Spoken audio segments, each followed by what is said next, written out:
For the Committee on Government Operations, today is Thursday, May 2nd, 2019. We are here today to discuss Docket 0348. It's an order for a hearing regarding equity in the City of Boston procurement and purchasing. This hearing is being streamlined on Boston City Council TV Online. It's also being recorded and will be broadcast on Comcast Channel 8, RCN Channel 82, and Verizon 1964 at a later date. Docket 0348 was sponsored by my colleague, City Councilor Michelle Wu to my left and City Councilor Kim Janey to my right, assigned to the committee back on February the 3rd, 2019. This body passed the Equity in the City of Boston Contracts Ordinance back in December of 2017. It was signed into law by Mayor Walsh on December 14th of 2017. This ordinance included changes to the city's RFP process, as well as requirements for quarterly reporting on total dollars expended on procurement contracts to date, the number and types of contracts entered into, and the number and value of contracts awarded to businesses owned by women, people of color, and Boston residents. Today's hearing is to discuss the results of the report on the procurement process. I now turn it over to lead sponsors, my colleague, City Councilor Michelle Wu, followed by City Councilor Kim Janey for any additional opening comments. Then we'll get right into it. We have our first panel here is Chief of Economic Development, John Barros. We have the Director of Equity and Inclusion, Selena Barrios-Milner, and we also are joined by Director of Small Business, Stacy Williams. So welcome to all of you from the administration, and I'll give my colleagues an opportunity to give us their thoughts. The Chair recognizes Councilor Michelle Wu. Thank you, Mr. Chairman, and I want to thank you for making sure we had an expedited time in the chamber given the busyness of budget season. So thank you to all the staff for accommodating that. Thank you to our panelists. Thank you to my co-sponsor, Councilor Kim Janey, for making sure that we are keeping the attention on this. This is one of the most important ordinances that I've worked on in my time on the council, and this is something that is entirely within the city's control, being able to direct where our taxpayer dollars are going and then to squeeze every bit of value out of those dollars and aligning them with our larger public policy goals of trying to create, generate, and grow wealth right in our communities, particularly for businesses owned by people of color, by women, by local Boston residents. And so having the numbers was extremely eye-opening from November 2018 and seeing, and it looks like there maybe even have been some adjustments, but the numbers of contracts by, designated as minority business enterprises, women business enterprises, state and local business enterprises at less than 1% each, or just around 1% each of the city's entire discretionary spend. So looking forward to digging into those, hearing what the update is, and just really appreciate my colleagues' time in the administration. I know you live and breathe this, and we're lucky to get a little bit of your insight in how we can continue moving this forward. So we're getting above 1% and hopefully a lot higher beyond that as well. So thank you very much. Looking forward to today's conversation with all of the community leaders in the room. Thank you, Councilor Wu. Chair recognizes City Councilor Kim Janey. Thank you, Mr. Chair. And first, I just want to thank my colleague, Councilor Wu, for her partnership and her leadership on this important issue, dating back to before I even arrived on the Boston City Council. I want to also acknowledge our former colleague and now Congresswoman Ayanna Pressley for her incredible work on this. I'm someone who's deeply committed to equity, inclusion, diversity, and I want to make sure that the close to $1 billion that we are spending as a city does end up in the hands of people who live in our city, people of color, and women entrepreneurs. So looking forward to a productive hearing. Thank you. And I want to acknowledge the panelists as well as the community advocates as well. Thank you. Thank you. Chief, welcome. Good to see you again, and you have the floor if you want to give us your thoughts. Thank you. Good afternoon, Chairman Flaherty, Councilor Wu, Councilor Janey. Thank you for your continued leadership on the matter. For the record, my name is John Barros, Chief of Economic Development for the City of Boston. To my left is Selena Barrios-Milner, who is the Director of Equity and Inclusion. And to my right is Stacy Williams, who is the Certification Manager. On behalf of Mayor Martin J. Walsh, I thank you for the opportunity to discuss the issue of equity in the city's procurement process. As you know, Mayor Walsh has taken several steps to ensure that business being conducted in the city and by the city have an equitable number of women and people of color participants. Given the city's incredible spending power of close to $1 billion, it is imperative that we have municipal policies that encourage and promote engagement with women-owned and minority-owned businesses, particularly for our own contracts. This effort, however, is not without its challenges. As you know, with respect to construction, Boston did have a robust and successful program that required general contractors to award 15% of the total contracts to minority-owned businesses and 5% to women-owned businesses. Unfortunately, the program was eliminated due to a court ruling in the early 2000s, and our WBE and MBE numbers have never recovered. However, we have identified and are working on several policies to reverse that troubling trend. To begin, we are in the process of conducting the city's first disparity study since 2003 to identify and address gaps and ultimately strengthen the city's procurement practices across all departments and provide an enhanced platform for future equity-based policies. Additionally, in October 2018, Mayor Walsh announced that the Department of Neighborhood Development, D&D, and Boston's Planning and Development Agency, BPDA, will include criteria to promote diversity and inclusion and prevent displacement in all requests for proposal released for public land moving forward. The first was the 4 RFPs that were released for land in the Dudley Square area, and we have successfully received applications from very diverse development groups, and we are really happy with the first leg of response. I also want to encourage an open dialogue and a partnership with the council so that we can look at and address the state's procurement laws, specifically Chapter 30B, which requires Boston to accept the lowest bid for any contract over $10,000. We should and must have the ability to take into account more factors when selecting contractors. In reassessing 30B, it is my hope that we can provide the city with the flexibility needed to make a meaningful impact on our spending powers. I am optimistic that the disparity study, coupled with an assessment of current procurement laws, will allow us to implement policies that can improve the number of city contracts awarded to women and people of color. I do want to be clear, however, that it is not all bad news. As you will hear from the Director of Equity and Inclusion, Selena's presentation, you're going to see some improvements in numbers. Slight and somewhat immaterial, but trending in the right direction. This is being done by creating strong partnerships between our Equity and Inclusion Unit and departments such as Public Works and Parks. We are eager to participate with you, continue to participate with you on this work.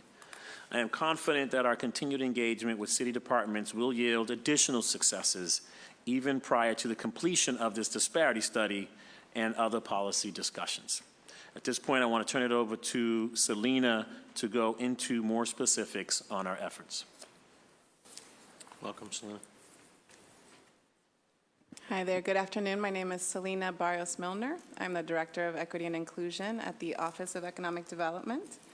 I wanted to share with you a little more about what we're doing to both develop the supply of women and minority vendors and create the demand. So I'm just going to go through and start off in the presentation with a look at our current certified vendor pool. Do we have, oh, can you hand me the, forgot we had the power right here.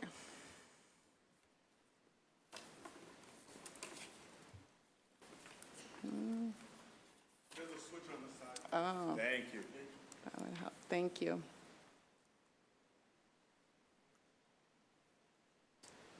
There we go.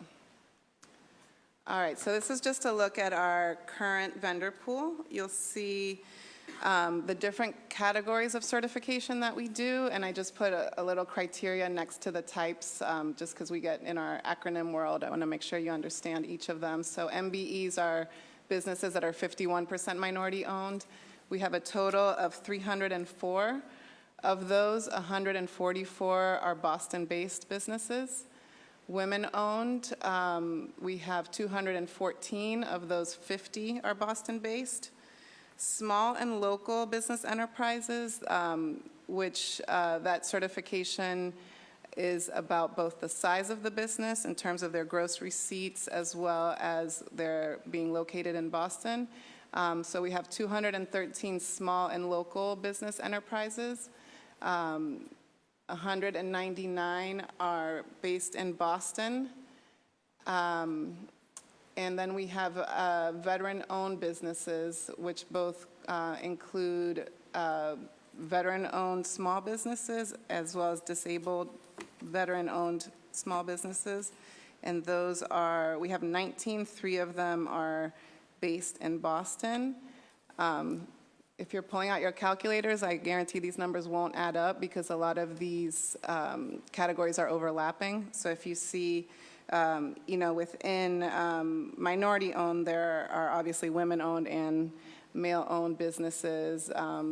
So within small and local, some of those are minority-owned, et cetera, et cetera. So this is just a glimpse of what our current vendor pool is in our certification database that's managed by Stacy. So in that, we see that there's a lot of room to grow. There's a lot of room to diversify. So one of the steps we've taken towards that is a partnership with the Commonwealth. Their supplier diversity office, they do all of the certification for the state. And we signed an MOU with them in December of 2018 that formally established a cross-certification agreement and process between the two agencies. So now if you are certified with one of either the state or the city, the other party will recognize that certification and fast-track your certification process through them. That's where we are right now. We're looking at also potentially aligning our data systems so that it's even easier for if someone in the state is looking for a minority-owned business, that it would automatically pull up our businesses as well. So we're in talks of that. It's in very preliminary stages, but we're looking at how we can make the process more business-friendly, more streamlined. Certification isn't the end. The contract is the end, so we want this to be as smooth as possible. This will help us boost our vendor pool, and it'll also, as I mentioned, create increased contract opportunities for our vendors. We also launched this year the Economic Development Center, which is the Office of Economic Development's community engagement efforts, and our unit, the Equity and Inclusion Unit, launched the Pathways to City Contracting series. And that consisted of an opportunity fair where business owners and residents could come and meet directly with city departments and learn about what opportunities they have coming up. But also a series of technical assistance workshops on, you can see the types of information and the number of attendees. So far, we've had 452 participants come through the Economic Development Center for this specific Pathways to City Contracting series. And all the workshops are free of charge and available to all, to the public. Just to take a look at who's been participating in the workshops, we have a racial breakdown on the left and gender breakdown on the right. Majority African American, Hispanic, white, Asian, and other. Majority male, but male and female participation. And then those are the neighborhoods, when we track participant data, those are the neighborhoods that participants reside in. So we held the first opportunity fair in the bowling building in Dudley, and it was good to see that people were able to get there from all parts of the city. These are just a couple quotes from the surveys that people were able to make meaningful connections and that it was priceless information. So this is just a little deeper look at the opportunity fair itself. You can see how we took advantage of the fact that Jazz Urbane hasn't opened yet, and we were able to use that great space in the street level of the bowling building, and we had 17 city departments, so I think you see a lot of commitment from departments really wanting to get out there and meet folks. And in that particular event, we had 250 vendors and residents come through. For us, it's not enough to just have these events, but to actually follow people through getting a city contract. And so this is an example of an initiative that we're doing with the Department of Public Works, where we're actually partnering on specific contracts that they have coming up prior to them being out, and working with them to see how those contracts can be more inclusive of businesses of different sizes and ownership. And so in this, there's two RFPs that we've worked on with them so far. One was the Melnia Cast Landscaping RFP, and the other is the recycling cart delivery. So our partnership with them is from the beginning to the end. So first we look at the contract size itself and see if there's a way to make it so that in the recycling cart example, they broke it up into two contracts to cover east and west parts of the city, or I forget if it was north and south. And so that's a contract that would have been larger. And that actually was a contract that used to be bundled into the sanitation contract, which is a multi-million-dollar contract. But the specific replacement of the recycling carts was something that they're like, hey, this is something that doesn't have to be bundled into this. Let's separate that out. You need a pickup truck, you need this amount of space, you need dry storage. And so we came up with a criteria. We discussed ways that it would be more inclusive of the smaller business owner that's just getting started. And that just went out to bid April 18th. But we were able to work prior to that on the RFP language, on outreach. We have our outreach manager over there, Joshua McFadden. He was able to reach out to 97 landscapers and hauling businesses for these two RFPs. And then we also did a neighborhood info session. So as you know, most RFPs have an info session attached. A lot of them are in the department where they're being offered. So this one had an info session in the Department of Public Works, but we were able to use the Boston Water and Sewer building and do a neighborhood info session 5 to 7 p.m. So a bit more, not during the workday, but at a time that was more convenient for people. Despite all these efforts, we did learn we need to further diversify our vendor pool. We didn't have a lot of, within our existing database, we were limited in terms of who had the criteria required for these contracts.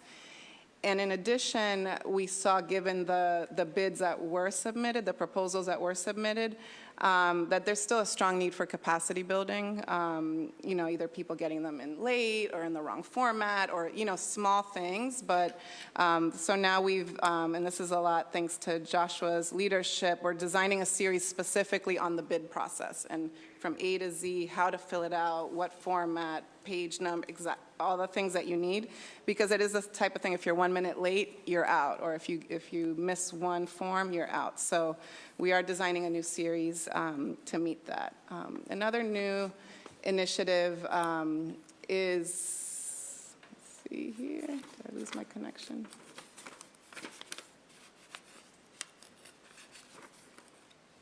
Sound like me. Try to turn it off and on again.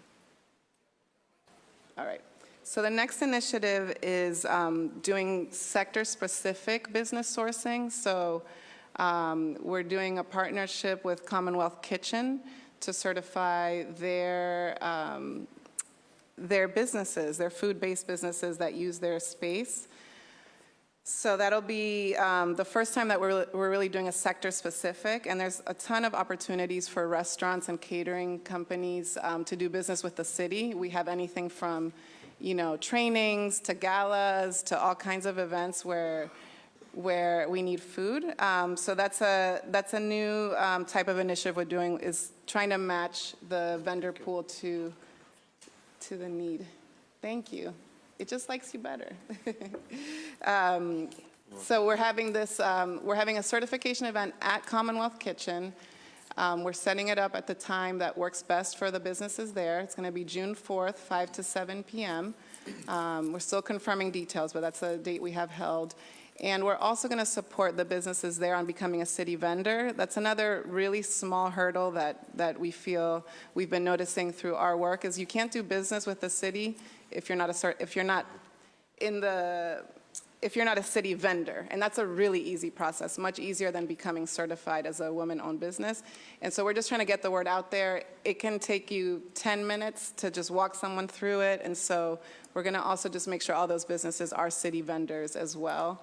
Because you can't pay someone if they're not a city vendor. So we're just trying to find where the gaps are and do specific interventions. The next piece is the quarterly data that we're here to discuss. I'm not going to read through all these numbers.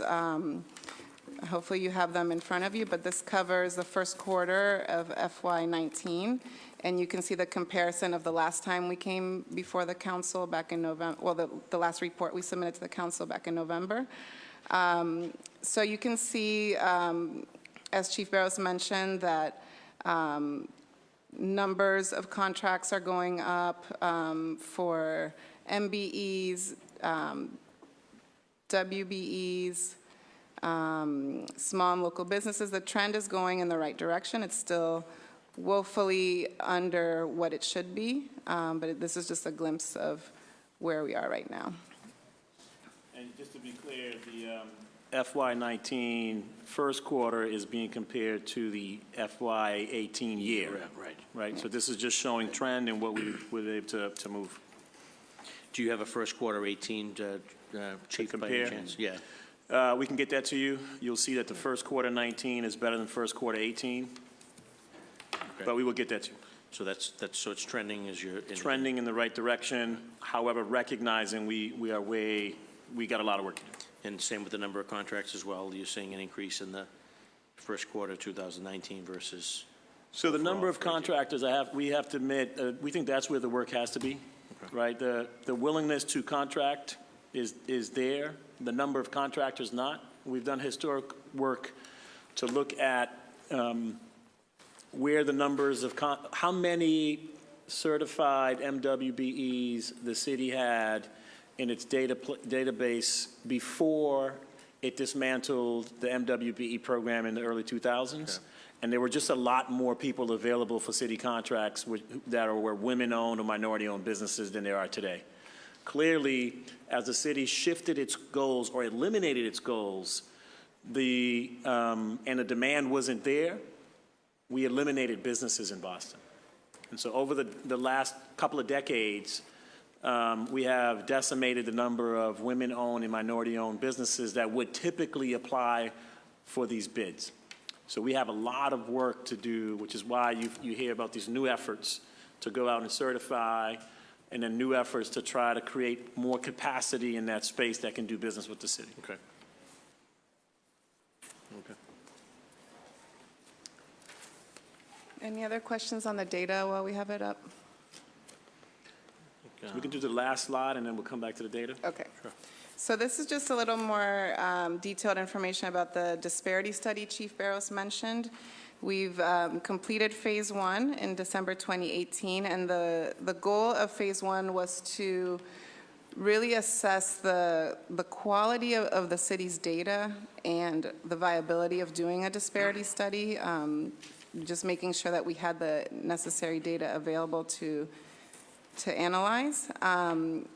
And it took a preliminary look at the M and WBE discretionary spend data. So in that initial assessment, our consultants feel confident that they have the information they need to move forward. Phase 2 consists of actually looking at the market and generating an analysis of the availability of M and WBEs that provide services the city's looking to procure. That's your denominator, right? We know what we're spending. Now, who's available out there to actually perform the work that the city's doing? That's what that's about. And it'll result in recommendations for new equity-based policies and programs to help address any disparity findings. I want to just highlight that we're doing the disparity study in partnership with several other city departments, including the Procurement Office, Water and Sewer, Docket, Boston Housing, Public Works, and BPDA. Very good. And then the last is just, I couldn't get a picture of everyone on our team, but our team is changing and growing.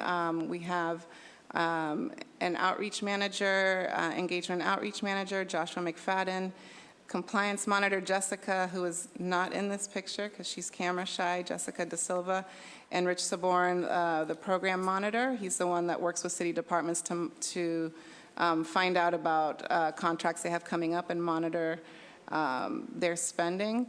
We also have been approved for an additional position to support our certification work in the FY20 budget. So I think So the mayor has included an additional position, and we're asking for your support and your vote in the affirmative for that position when you get the chance to do such. Thank you. that wraps Very it good. up. Thank you. Is there anything else to add? Stacy at all, do you have anything additional? Pretty much the numbers speak for themselves. As was already stated, I've been with the office for quite a while now, and so previously, prior to the program changing, there were a lot more availability of minority and women businesses, particularly in the area of subcontracting on construction projects. So after that, as we have been moving forward, trying to engage the businesses, small businesses, and help them, we find that there are fewer. There's newer ones are starting out now, and they're looking for a lot of technical assistance, which, we offer them. We're able to provide for them. So capacity building is a main thing that we're doing right now. Thank you. Well, thank you, Chief. Thank you, Selena, and thank you, Stacy. A couple quick questions from the chair, and then turn it over to my colleagues. I know we've been joined by my colleague, City Councilor Matt O'Malley, as well. I guess the question I want to know is what procurement contracts do we typically spend the most money on, and what types of businesses are those contracts going to? Yeah, so the biggest ones are, trying to see, I think I have that here, but the Public Works, Neighborhood Development, Boston Public Schools. Oh, here we go, yep. Police and Do It, those are our top 5. I did not make a slide, but I just want to mention that we recently applied for the Living Cities Inclusive Procurement Accelerator, and that's a program where cities get technical assistance, and they're part of a cohort with 9 other cities to learn from each other about inclusive procurement practices, and it also includes in-kind and financial assistance to roll out new inclusive procurement initiatives. And our proposal, which we've been selected as a semi-finalist for this, is to create an inclusive procurement council. So in that proposal, we have the departments that I listed for the most part, BPS, purchasing, Do It, BPDA, have all gone into that application with us. So if we are selected for this program, then we'll be working with 5 other city departments to create an inclusive procurement council and create new best practices and a consolidated buying plan, which the city of Boston has never had. Very good.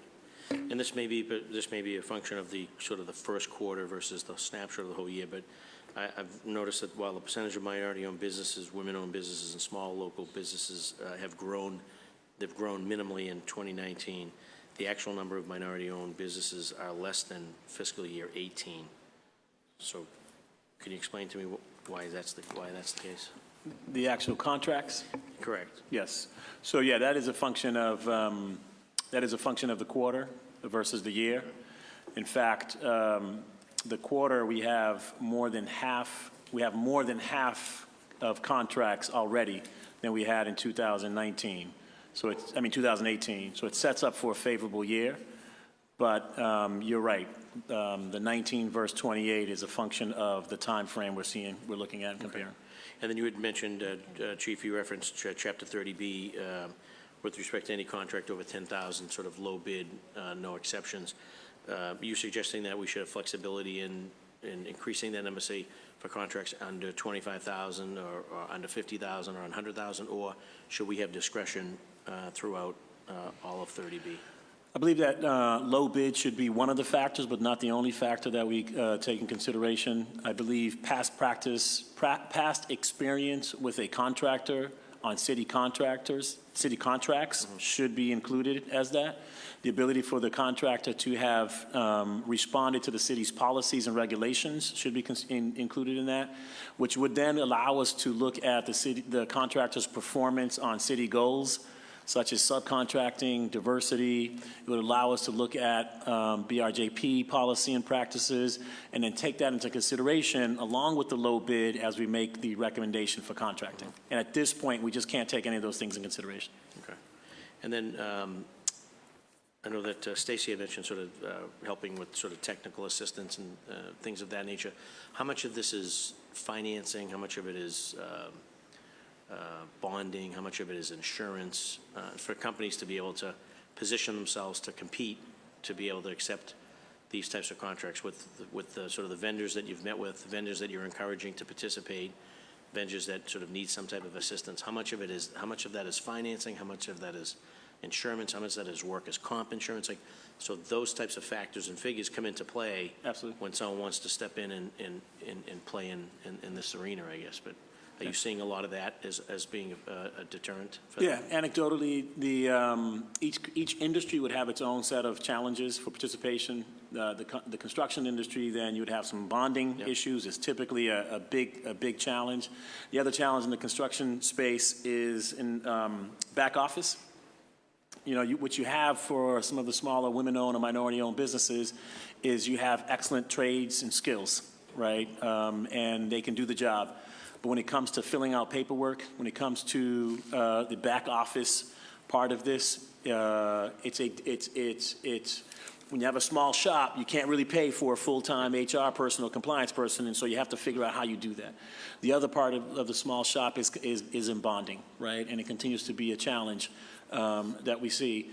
Working capital and all across the board is a challenge. When you have a contract from the city that is larger than your typical contract, you have to step up and be able to do that. Providing working capital and us providing a small loan is always critical. And so depending on the industry, we would find the different challenges. Let me just be clear. The city has never had any MBWBE goals besides construction. After this disparity study, we will set, for the first time in the city's history, goals in services and products. We will then begin to understand some of the challenges and nuances in the different industries as we look at services and products. We could speak better to construction given our history and given the work that we've done there, but we do notice the nuance as we just do business development in general. Okay. So a little more involved than, say, going on Shark Tank with the great idea and getting an investor. You need to have sort of working capital, back of the house, front of the house, technical pieces of this, HR. There's just a sort of a bigger sense that hopefully people are getting a grasp of how that whole works, and also having the financing to support that. So There's also, and it's something I know the BPDA is looking at, and we want to make it part of this accelerator, or look into it even if we don't get selected, is how we set the insurance rates for different contracts, and seeing if they're being set too high, or, you know, that it seems to have been done sort of some historical fashion, and that may not make sense for the size of the contract, the amount of insurance that you need, or bonding. And so those are pieces too that we want to really be strategic about. okay, thank you. Chair recognizes Councilor Wu for questions of this panel. Thank you, Mr. Chairman. Thank you, everyone. So I want to, just cut me off when I need to pass it on. I have a couple rounds or a couple different buckets of questions. So just to clarify my understanding of some of the exact terminology, in terms of SLBE, small and local, is that our best measurement of a Boston-based business? And I guess I was just confused why there's a total number of 213, but then there's a separate number that's smaller for Boston-based. And I would have thought SLBE would have meant they had to be Boston-based. Right. Do you want to explain that?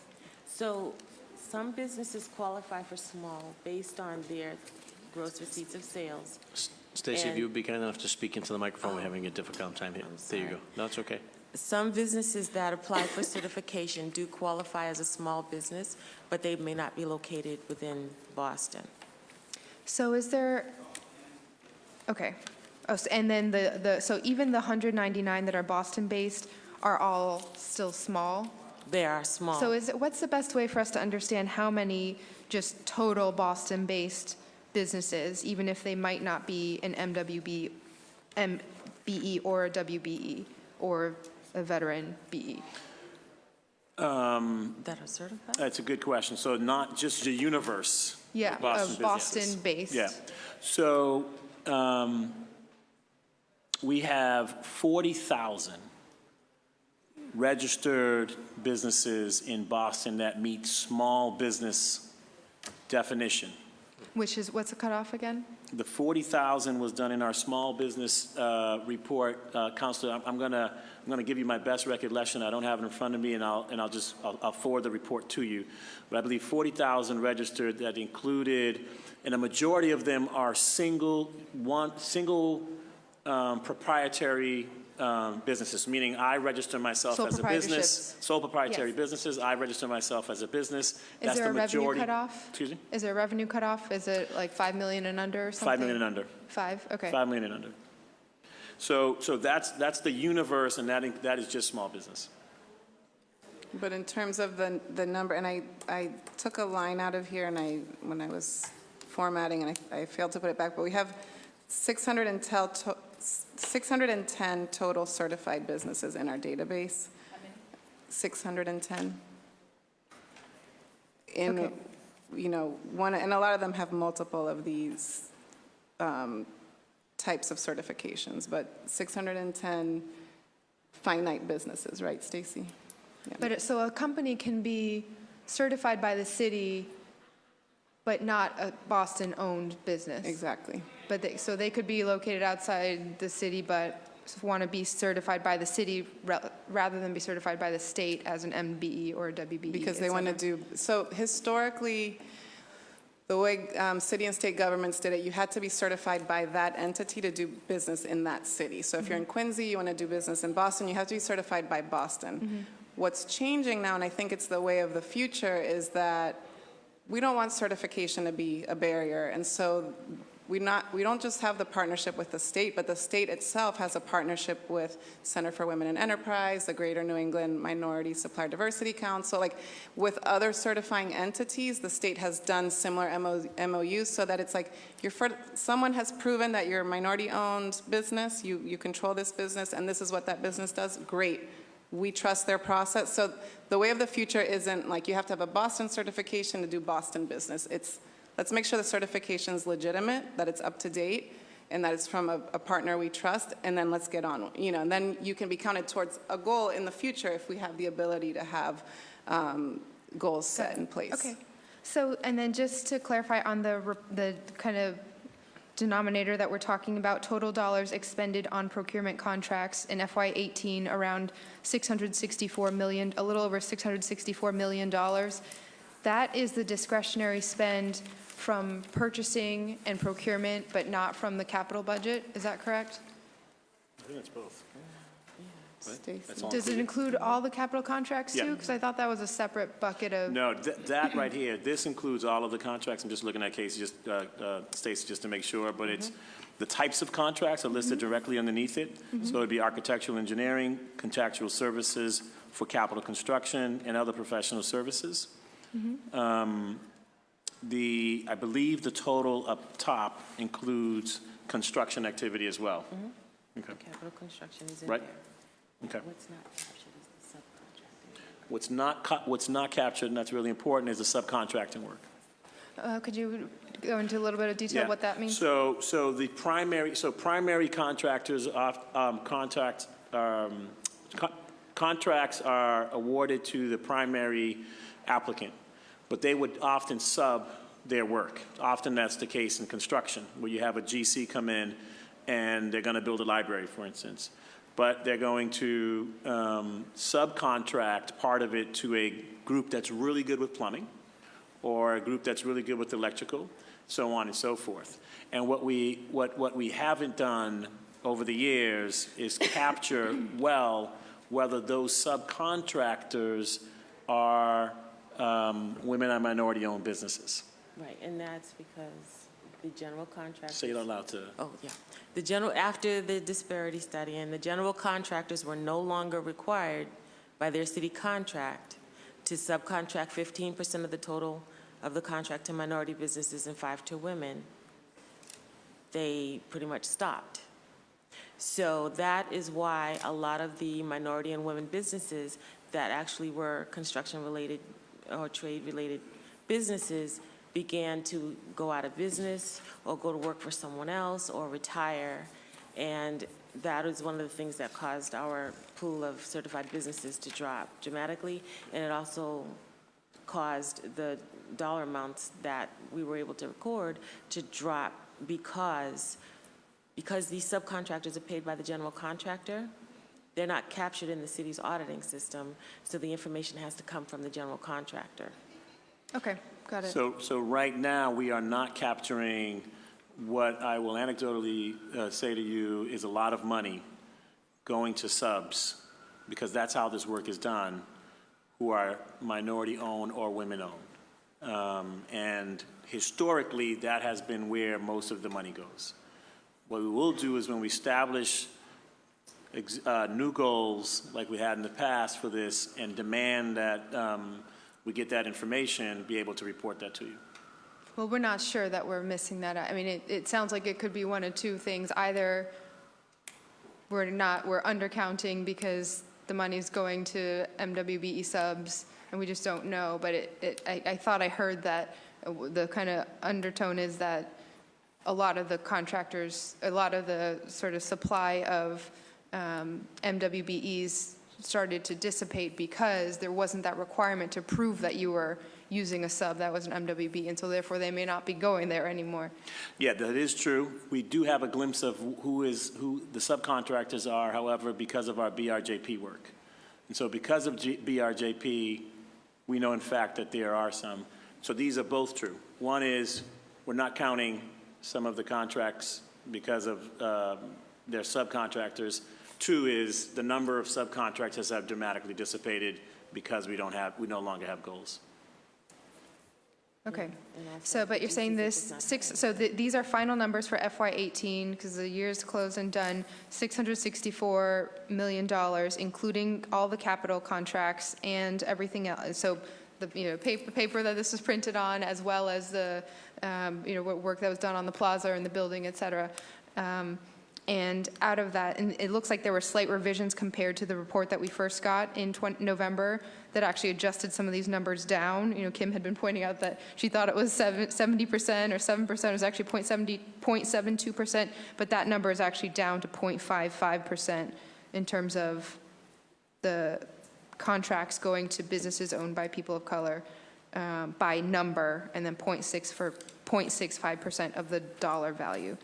But these are the final numbers. Is that correct? I will look at whatever we presented in November and let you know what the discrepancy was. Okay, I have it here side by side. If I can show you afterwards if you're interested. And is this the format that you anticipate the quarterly reports will start coming in? Because so far, this is the second report that we've gotten, or the second kind of update after the November 2018 report. And the ordinance did call for quarterly reports, so just wanted to confirm if this is the kind of chart that you'll be working off of, or is there another kind of report format that This is our maybe proposed forthcoming? chart, but because really we want to be helpful in the discussion and make sure that you get what you need, we would love to hear feedback of what's helpful and not helpful, and make sure that it's consistent enough so that you can look at one report versus another report versus another report. Yeah, I guess the only bit in terms of editing this chart that I would love to see a kind of clean breakout of is just that Boston-based Yep. piece of what is the total number of Boston resident-owned businesses that we are working with, both by number of contracts and by dollar value. On the same slide, I'd like an apples to apples on the quarterly to the Quarterly to first quarter of quarterly. 18 versus the first quarter of 19, and maybe trend in that direction as well. So I have more questions. I'll just squeeze in one last one for this section, if that's okay, Mr. Chair and Madam Co-Sponsor. In terms of the disparity study, so the disparity study went out in October of 2017 in terms of the RFP, right? And then you're saying that since October 2017, the progress is that we will see it done by 2020. Recommendations will come back by 2020 for new policies? Yeah, so the disparity study RFP went out in October 2017. We made selections early 2018, and we signed a contract, I believe, March 2018. The first phase of the disparity study was to, in fact, ensure that we had the data to run a disparity study. As you remember, in 2003, the disparity study came back inconclusive. The popular talking point was that Boston didn't have disparities. In fact, that is not technically correct. It did dismantle our MWBE programs, however, because we didn't have the data to back up our goals. That's why it was inconclusive. And because it was inconclusive and we didn't have the data, we lost it in court. Right, and so that's put us in the problem that we are in today. So we did not want to launch another disparity study without the data and then be in the same predicament. Because every time this case law established that takes down a goal in any city, it sets all cities back. So we wanted to make sure that we had that. Phase one was completed recently. We just got a report back on all the data that we do have, what's clean, what's available, so that the disparity study that we do run can in fact answer the questions that we're asking, and that you nor the mayor need to worry about having an inconclusive disparity study. What is that data that came back then? The research that they did essentially said you have data here, that's really good, you have data here, that's really good. So we have really good data. Now, we've been working on that, so it's not just happened to have really good data. We have been shoring that up ever since we came into the administration, and we learned about why the 2003 disparity study came back inconclusive. The administration has been working really hard on making sure we're collecting really good data. We then put out an RFP, brought in a team to look at our data and confirm, in fact, that it was good enough for a disparity study. They have done that. They've sent back the report, and we are now launching the study that will be done by the end of this year, early next year. Could you share that first phase since it's done with the council? Yeah, it's a pretty simple thing. We can get something written for you that Great. shows the first phase. Thank you. Yeah. Thank you. And just a quick question before we turn it over to Councilor Janey. There was the Opportunity Fair. There was 17 city departments that were represented. I think you guys indicated there was 452 folks had attended. That's the number of folks that have participated in the whole series. So the Opportunity Fair is was the first one, and it was 250, I believe, came to that. All right, and then so of the 452, do we know whether or not anyone of that 452 was awarded a contract for the city? So I don't have any data on that now. We do have the ability to follow up with them because we did business intake with all of them. The other piece is that we did a partnership with Suffolk Construction. They have the Trade Partnership Series, which really prepares businesses to do joint ventures with Suffolk, and it's pretty successful. So out of our program, we pre-qualified 3 of the businesses that did sort of the construction track of the Pathways to City contracting. So 3 of those businesses are now in the midst of that partnership series. So we are trying to kind of like track, assess, and refer people to other programs that could help them out. But we don't have any numbers of actual contracts awarded yet. And if we're moving forward, we can keep track of that. I think that's an important Yeah, we do. sort of We measuring do stick. We have a have. fair. We're encouraging folks to come. We're building excitement around that. It'd be great that folks actually attend, participate in that. A percentage of that there are contracts that are awarded. Chairman Flaherty, we do not have for the recent one because it's early, but we do have for last summer. Okay. And so last summer when we ran the pilot, we'll get you that number. Good. Off the top of my head, we celebrated HB Plumbing, which was a minority-owned local plumbing company that did receive a $10,000 contract from the city. But let me get back to you because we did track it from last summer. Last summer's success is why we've scaled this program up, and we're doing more of it. Great, thank you. And very patient. Chair recognizes co-chairwoman, co-sponsor, Councilor Kim Janey. Thank you so much. Just following up on the fair, so again, I attended the event at Bowling. It was wonderful. Good job, Selena. Thank you for all your hard work as well as Chief Barrows and the rest of the team. Just following up on those folks, that 450, those folks who have attended some sort of event, what else is happening in terms of follow-up with them?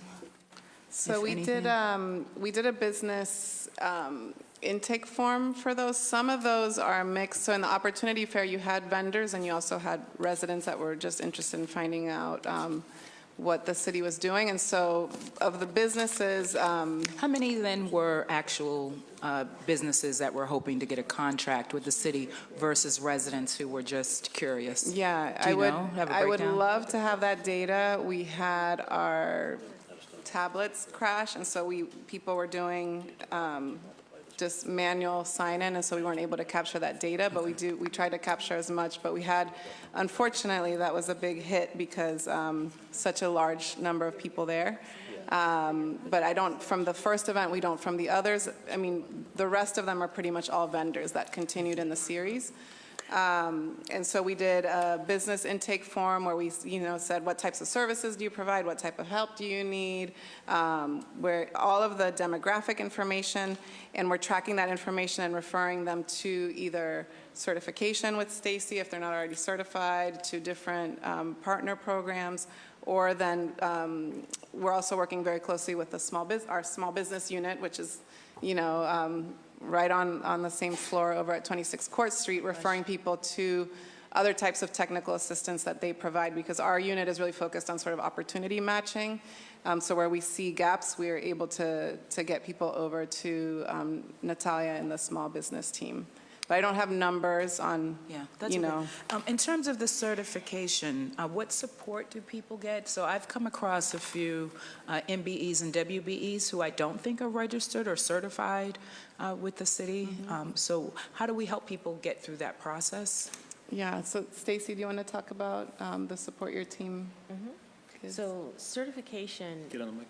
basically, businesses don't have to become certified to get a contract with the City of Boston, but they do want to be recognized as a minority-owned or woman-owned or small and local business.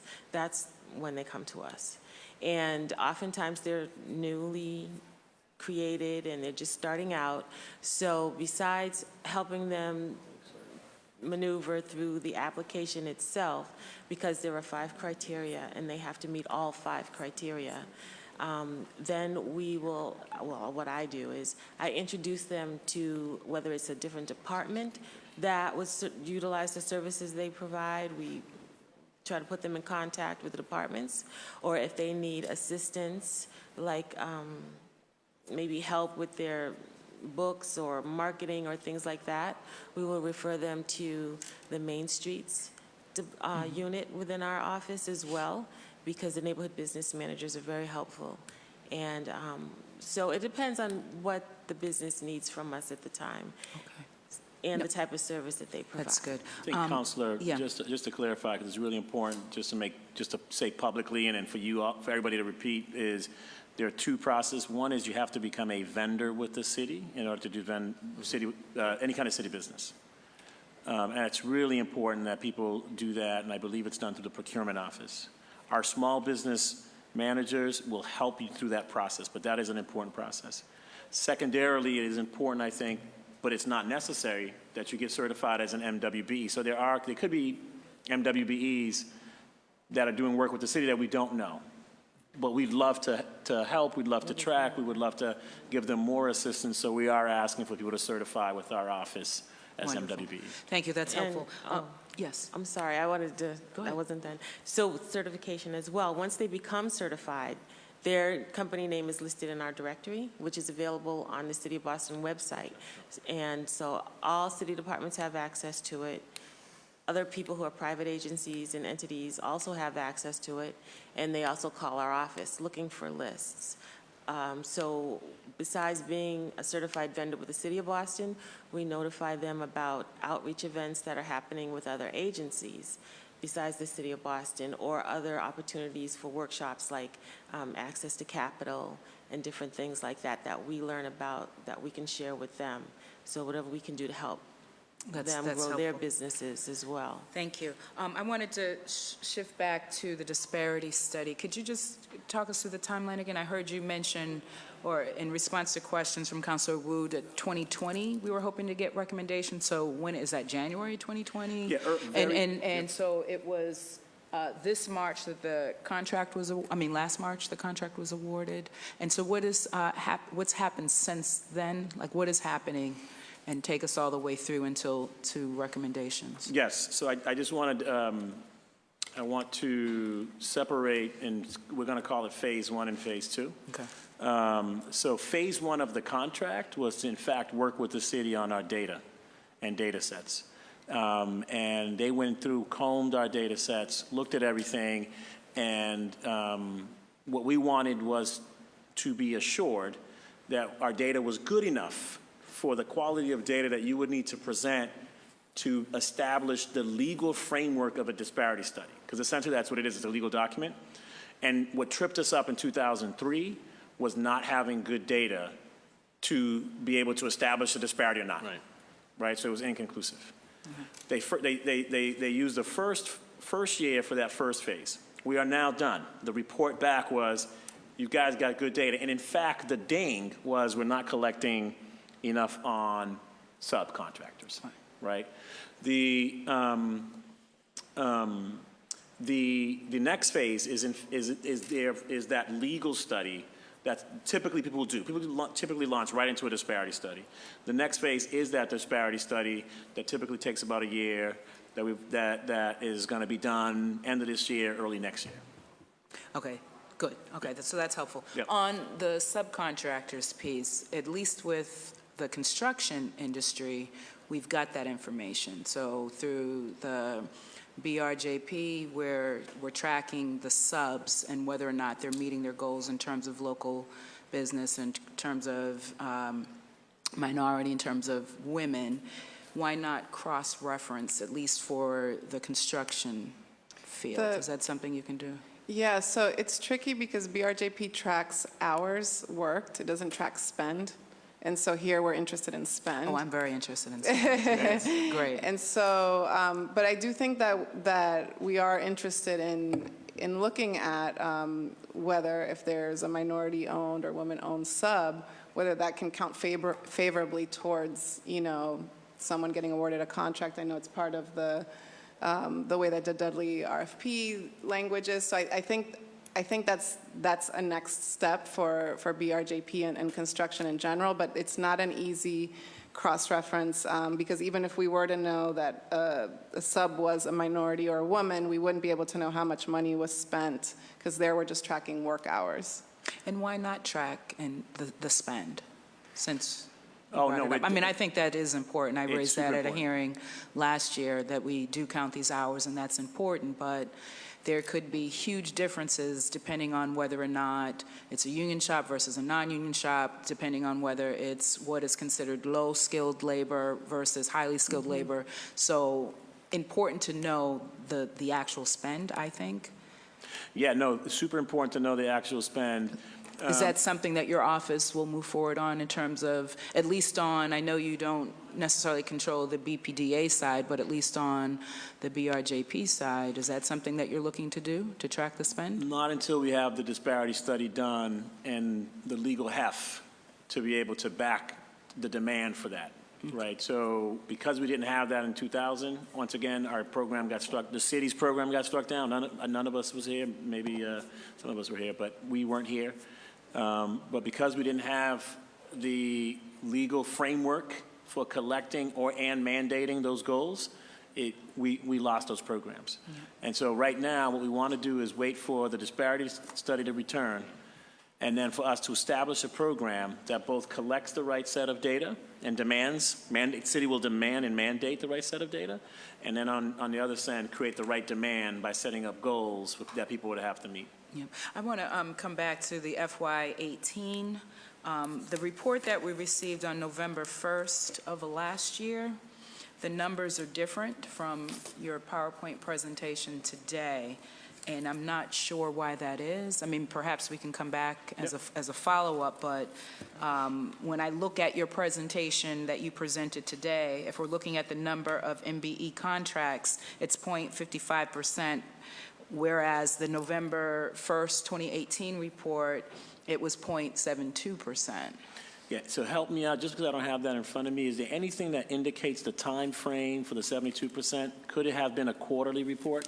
It is not my understanding that it was a quarterly report, that it was a full. Now, that being said, it's dated. It couldn't have been a yearly report. It's dated November 1st. Because so November perhaps, 1st. Yeah. But Yeah.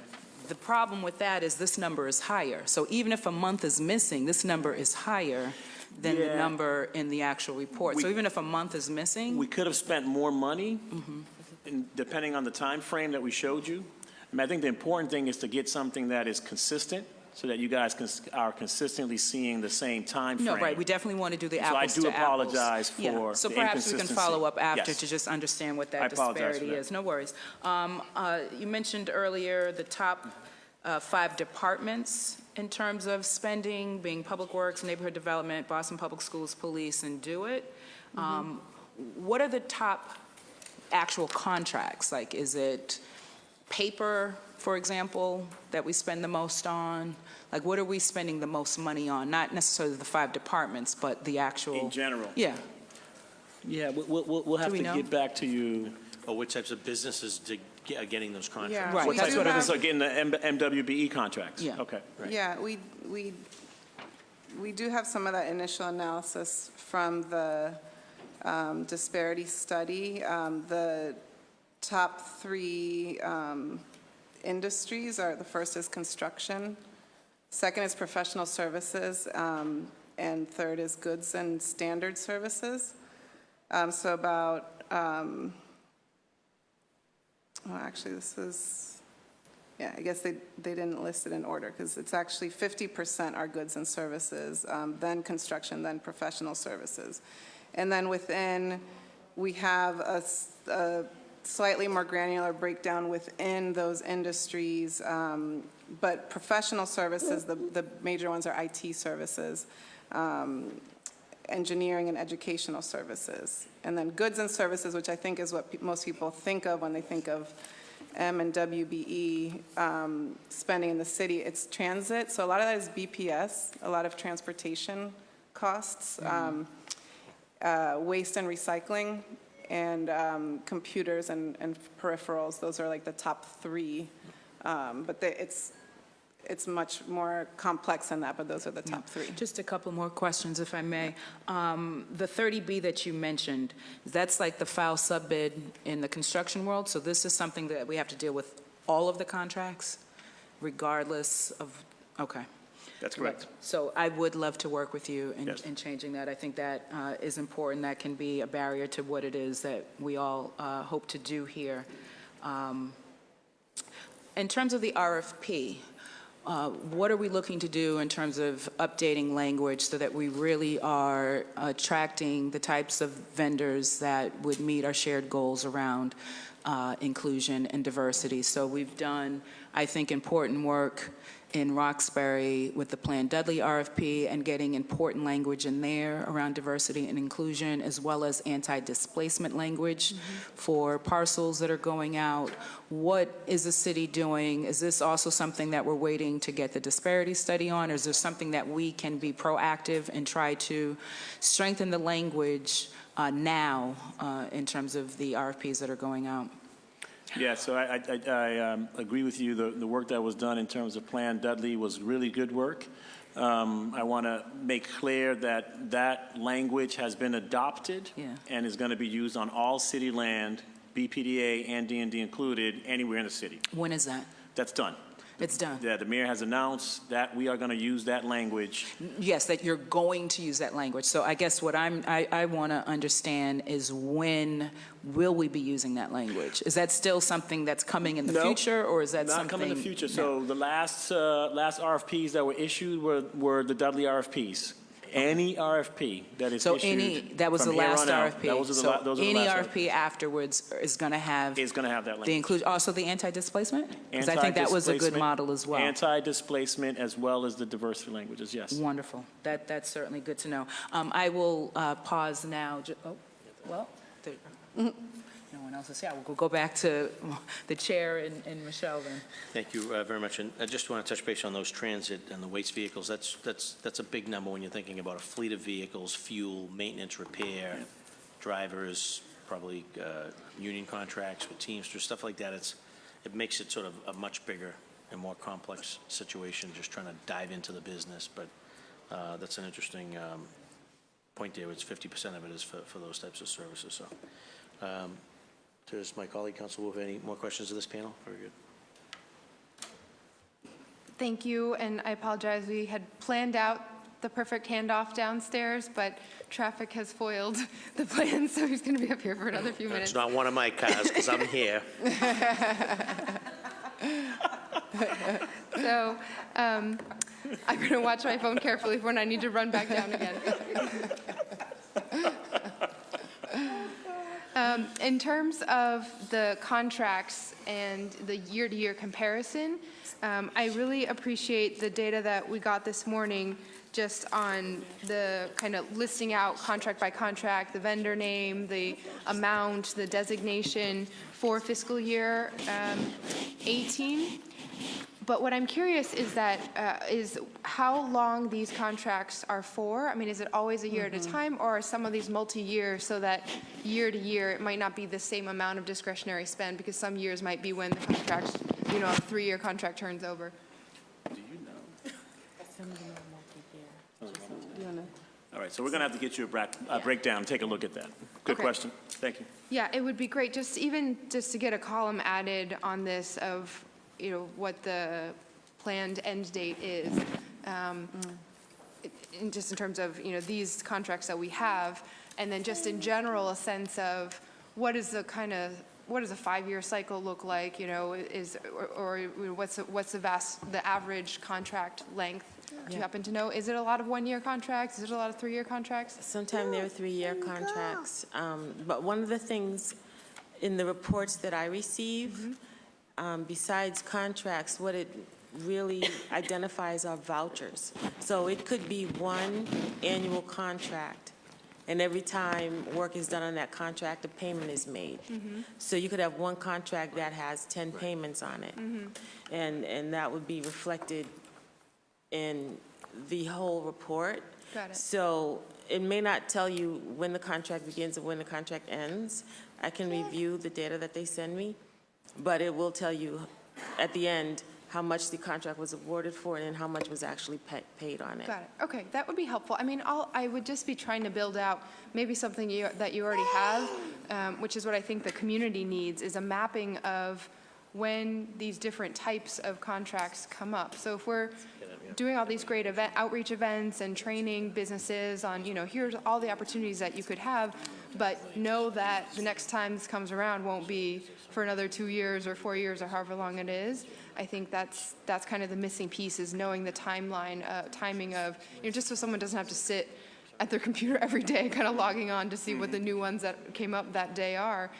If we know, looking ahead, here's when this big trash hauling contract goes out, or here's when the next recycling delivery carts things happen, that I think is how we actually connect the opportunity to the capacity that you all are doing a great job of building up. Yeah, and that's part of the buying plan and the Inclusive Procurement Council.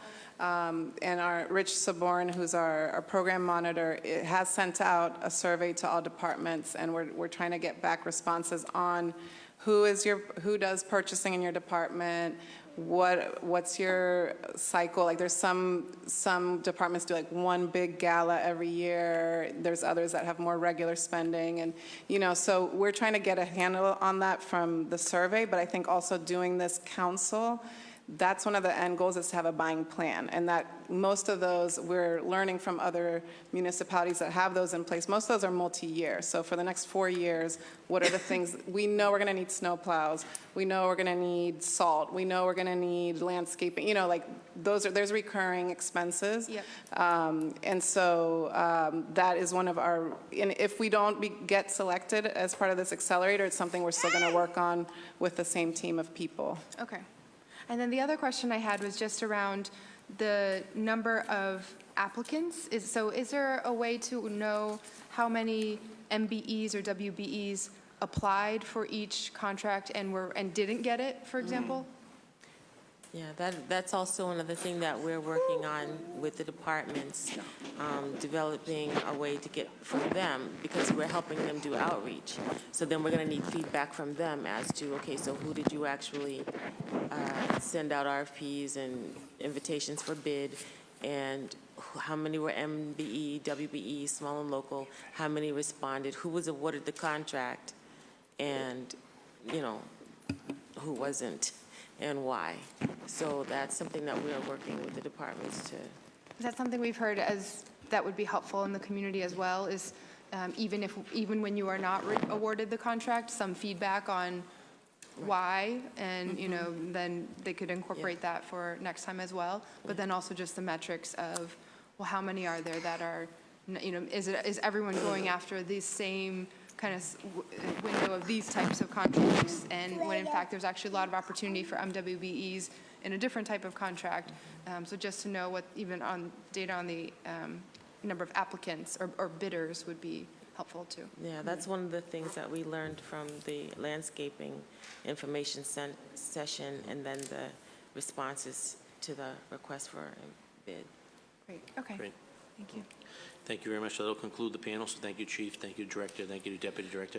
You're welcome to stick around if you want. We have a second panel. I see I thought I saw Joe Feaster was here 1 second ago, so I know we're going to transition to the second, and I know that I saw Shagun Idaho, who's here as well.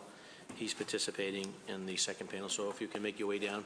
Thank you very much to the administration. Again, you're welcome to stick around if you want. I know we also have public testimony.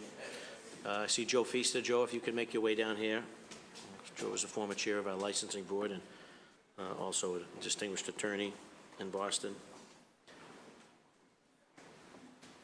And Shagun, yep, there's Shagun there.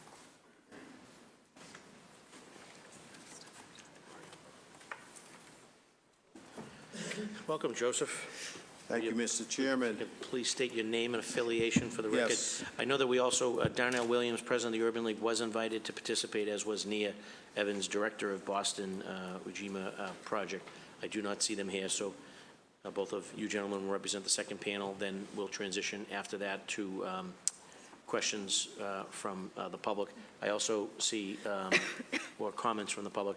I see that our colleague, City Councilor Ed Flynn, has also just joined us as well, so welcome to Council Flynn. So, Joe, you have the floor.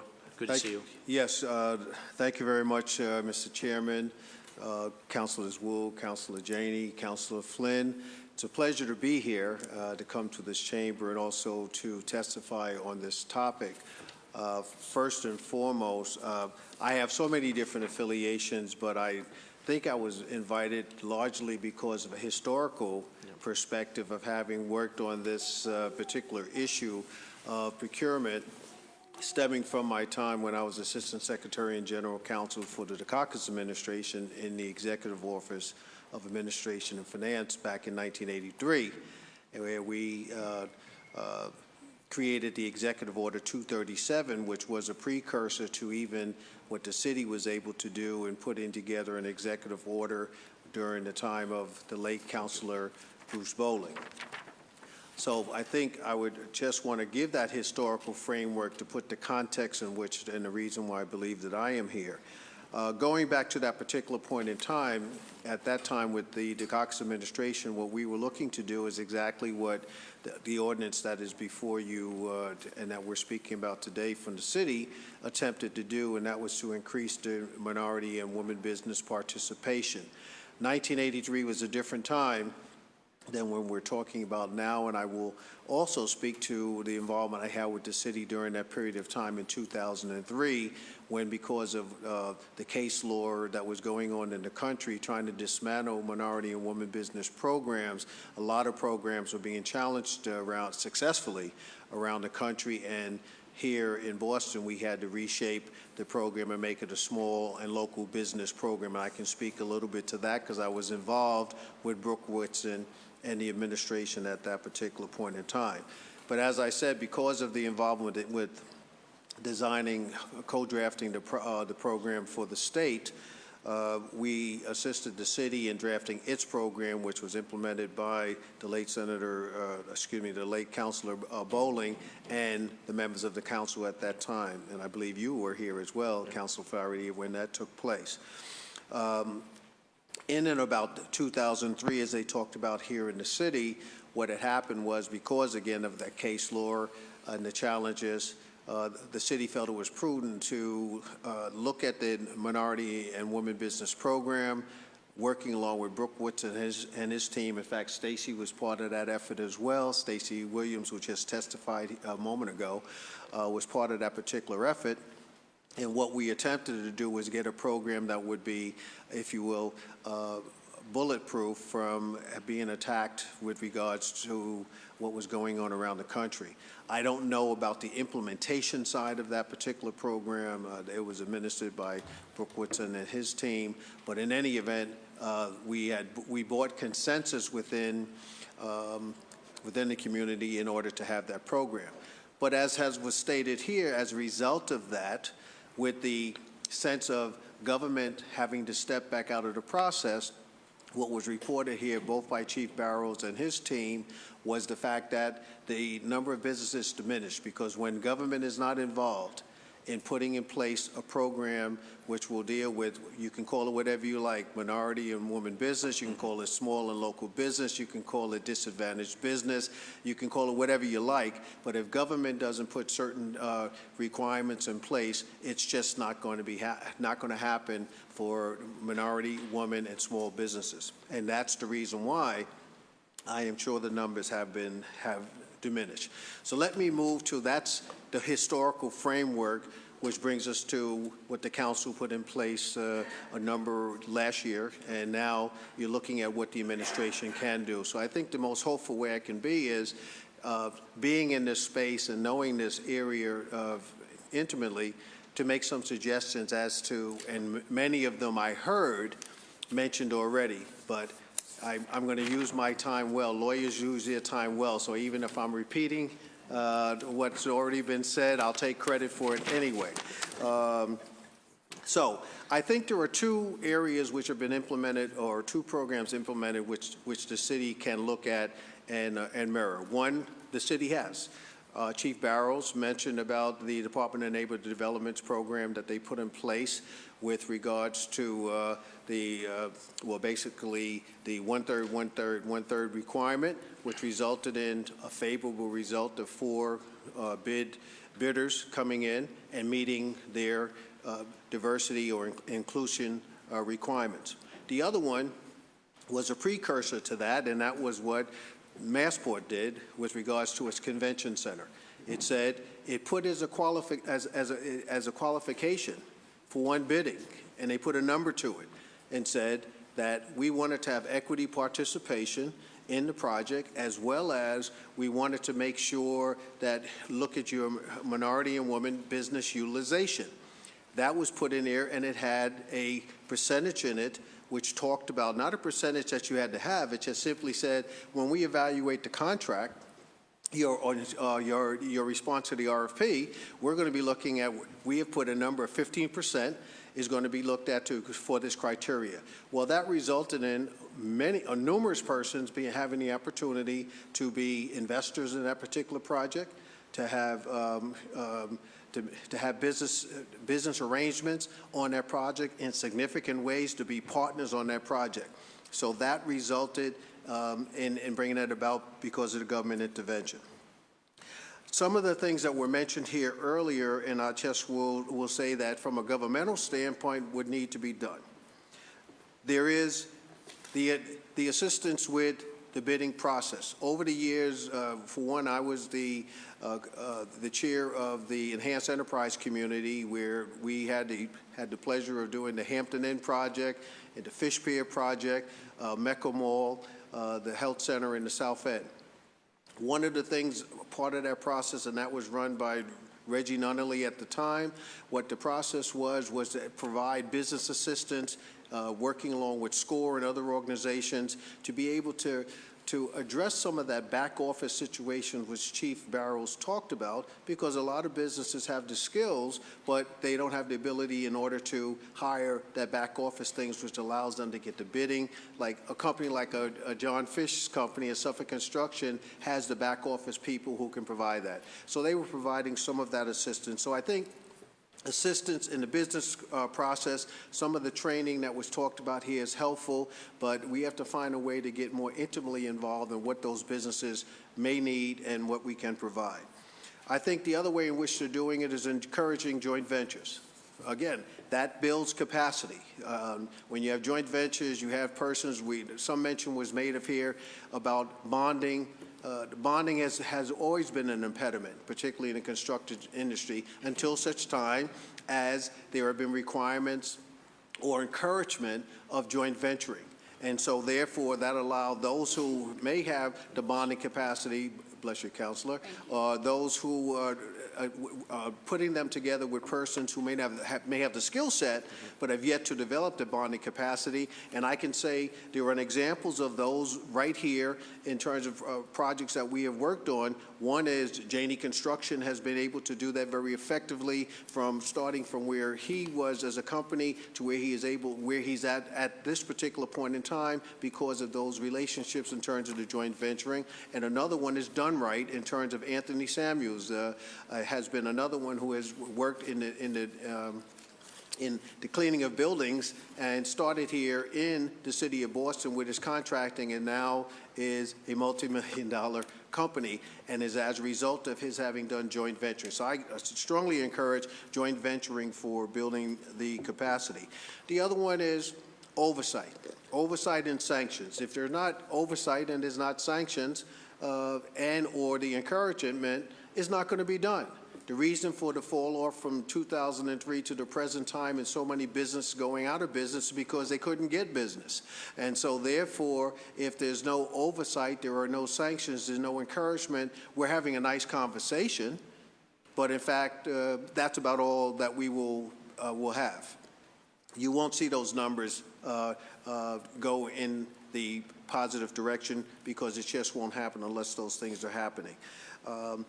One of the things is dividing the contracts into smaller sizes when it's possible. That was mentioned earlier, and yes, that could be a possibility. There are some contracts that lend themselves to that. The contract criteria, which I mentioned, was one which said, fine, we want to encourage that there are joint ventures. We want to encourage and see what there's going to be in equity investment, et cetera. So if it's built into the contracts, I can assure you folks will respond favorably. Bonding assistance, I talked about. The timing of payments, that's the other thing. A lot of businesses can, if the payments are 6 months away, most folks don't have the lines of credit to be able to carry their expenses over a period of time.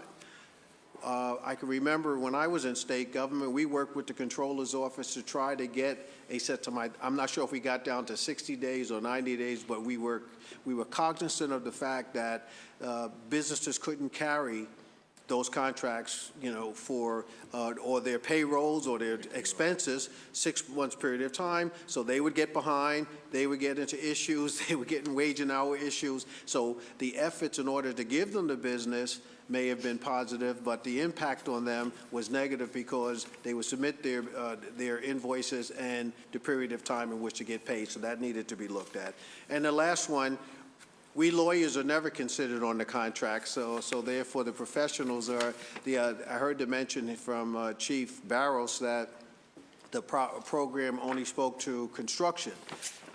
Even the ones such as we had in the state, which talked about in the construction industry, the architects, the engineers, the attorneys, no one has found an effective way to include those professions into this process for the determination of it, at least from what I've seen. And if I'm incorrect on that, fine, someone correct me, but my observation has been that that has not been the case for professional services. So that would be an area as well, as Chief Barrow said, they were looking at more than just construction in the city's program, that they may want to look at the professional services.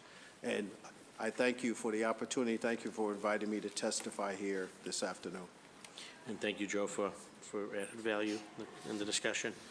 Shagun, if you could state your name and affiliation for the record, and you have the floor. Give us your thoughts. Well, good afternoon. My name is Shagun Idowu. I am joining you today as the Executive Director of the Black Economic Council of Massachusetts. I wish I had gone first. I am not a lawyer, but I am the grandson of a Baptist preacher and the son of a Baptist minister, so I have translated 5 minutes worth of information into 40, and I appreciate your patience. But on behalf of the Board of Directors, Chairman Flaherty, of BECMA and our individual and business members, I wish to thank you for the opportunity to provide testimony regarding docket number 0348, order for a hearing regarding equity in the City of Boston procurement and purchasing. I wish to also thank Councilors Michelle Wu and Kim Janey for sponsoring the hearing order, as well as your continued advocacy in this space. I want to thank Councilor Flynn for joining us, as well as Cass for joining us earlier. I also want to thank Chief Barrows and Ms. Barrios-Milner and Ms. Williams and Mr. McFadden for joining us today and the information that they shared earlier. The mission of BECMA is to advance the economic well-being of Black businesses, organizations that serve the Black community, and Black residents of Massachusetts. And we seek to fulfill this mission by convening solutions-oriented conversations, advocating for better policies and practices that will help grow and support Black businesses and Black workers, and connecting our business members to opportunities in the public and private sectors as well as to one another. BECMA was founded in part as a response to the Federal Reserve Bank of Boston's Color of Wealth in Boston report and other similar reports that shined a light on the ever-increasing wealth gap between Boston's Black and white residents. We were also founded to address two frivolous yet oft-repeated tropes that have proven detrimental to the growth of Black businesses, not only in the city but across the country. Despite making up 13% of the American population, 7% of the Commonwealth, and 23% of Boston's population, to some, we apparently make up 0% of the business owners because we're told very often that we cannot be found. And with several hundred individual members of BECMA, some of who are joining us at the hearing now, in person and online, along with our 600-plus certified Black-owned businesses in the Commonwealth, in the city, and who just exist, we are working to address this lack of knowledge and would be happy to share this list with the city to further expand the pool of MBEs. When businesses are found, they are told this second trope that they are not capable of handling contracts or automatically barred from applications because of strict requirements that shut out growing enterprises and shut off opportunity. And with the presence of and in partnership with the Business Equity Initiative at Eastern Bank, or the Pacesetters Initiative at the Chamber of Commerce, or the Boston Ujima Project, or Interrise, or ICIC, or the Boston Impact Initiative, we are working to stamp out the second notion and prove that Black businesses are in fact ready for large-scale opportunities today, and that there are many more in the pipeline to handle new opportunities tomorrow.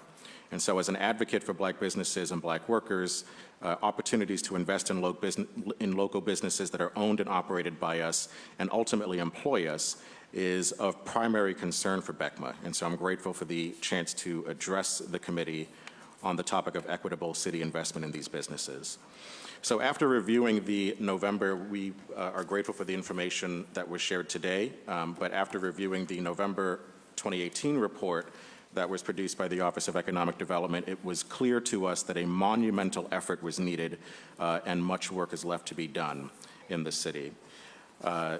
We found in that report that out of, at least according to the numbers in the November report, out of 14,000 contracts as opposed to the 5,000 offered today, only 0.72% of that spending went to minority business enterprises, which said another way means that most of the city contracting went to 99.26% of non-businesses of color, which was an alarming figure for us and many of our members.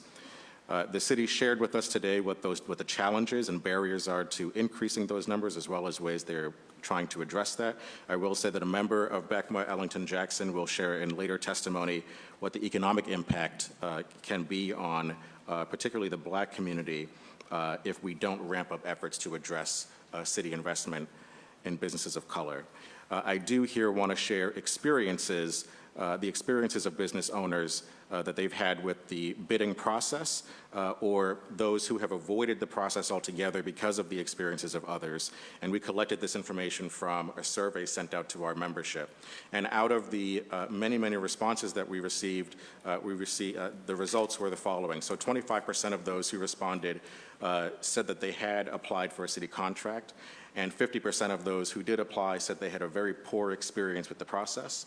25% of them said that they would not bid on a city project again based on their experience. 25% said that they perceived the parameters for MBEs to shift, causing them to not win the bid, and only 25% of those who did apply for a contract won the actual bid. I think that is reflected in the numbers as well. One member said specifically that their experience was mixed but not great, and found bids to be, quote, cumbersome, expensive, and geared towards large companies without thought for small local companies who can do the job but don't have the financial or administrative capacity to compete with national companies. At BECMA, we lauded the passage of the Promoting Equity in City of Boston Contracting Ordinance that was sponsored by Councilor Michelle Wu and then Councilor and now Congresswoman Ayanna Pressley, particularly because of the reporting aspect. We believed then that it would help us to better understand where the problems lied and what we as BECMA could do to offer to address them. We still believe it can be helpful, this reporting feature, so long as future reports include these following recommendations. So a breakdown of the MBE designation by racial and ethnic categories, a breakdown of the number of MBE contracts by type, a breakdown of the number of MBE contracts by city department, a breakdown of the number of MBEs by racial and ethnic categories that applied for contracts and were denied said contracts, something that was offered earlier, as well as in the report that is made public, a list of the top few reasons that MBEs did not receive contracts. And actually, based on one suggestion that was made today from Councilor Wu, or based on her question, it would be great to also see how many applied and were awarded or not awarded multi-year contracts. We do, as BECMA, acknowledge the efforts of the mayor and the Office of Economic Development and its subdepartments to increase their outreach efforts, as well as the recent positive changes highlighted by the initial report, particularly the addition of equity and inclusion language in city RFPs. And we are looking forward to supporting this new policy and many of the things that the Office of Economic Development is working on with partners like the Black Economic Justice Institute and others to help it reach its full potential. Based on the city presentation today, I'm interested in seeing the city's efforts continue trending in the right direction. Very positive presentation that was presented today. And we are looking forward to working much more closely with Director Barrios Milner, Ms. Williams, and Mr. McFadden on these efforts. Our members also gave some recommendations on the same survey for how we can increase MBE participation in the procurement process. Some of these recommendations have been said already, but being the grandson of a pastor, I have no problem repeating what's been said. So goals have to be put in place for MWBE participation. It is our belief that this can be done prior to the disparity study and can be shifted after its completion. We would recommend at least making 1% a goal, since we have not yet hit that. Another recommendation was providing individual quality feedback with applicants as to why a bid was not granted in order to help them prepare for the next time they seek to seek a contract with the city. Larger contracts must be broken up. The time frame for awareness and application submission must be extended. The city should partner with and invest in existing technical assistance programs, coupled with the technical assistance program it has itself. The Office of Economic Development and its subdepartments should expand their partnerships with community and business organizations to increase the number of business owners who are made aware of all of the resources and opportunities that were shared with us today. The city should set real spend requirements for large national and international bidders to subcontract with small local businesses of color. The city should reduce the bond requirement to a more realistic risk based on the industry. And one that was repeated often as well is that the city should ensure that businesses are paid in a timely manner, as Mr. Feaster just referenced earlier. These were just a few of the recommendations, but in the testimony I'll submit, I'll include a much fuller list of recommendations from all of our members. And so the November 2018 report and the update we received today tell us in stark terms that we have a critical issue that must be addressed with full urgency. And if the city truly wants to achieve equity and eliminate the ever-increasing wealth gap in our city, it must employ all of these recommendations and work with BECMA and our partners and other organizations committed to achieving the same. If all do their duty, we will be able to ensure the production of a report in 2020 that shows that we have made considerable progress toward true equity. Thank you once more for hosting this hearing on this important topic and listening to our concerns, and I'm looking forward to the thoughtful testimony of the public and our members today. Thank you. Thank you, Mr. Gunn, and obviously thank you for the work that you do as well as what BECMA does. Joe, you raised a good point in terms of the invoices being paid. Do we have a track in terms of, or maybe this is probably a better question for Chief Barros' team, but do we have an idea as to sort of the amount of time invoices are out there for the city? I wouldn't have that, Councilor, excuse me, Mr. Chairman. I don't have any direct involvement in that. The times when I was paid, I got my money timely, so that was on a personal note. But I think just historically, and generally, and I'm sure Chief Barros and his team can respond to that. I would say that most instances people are paid beyond 90 days. And that can be crippling to a business. Right. And I would say 90 days is probably on the early side.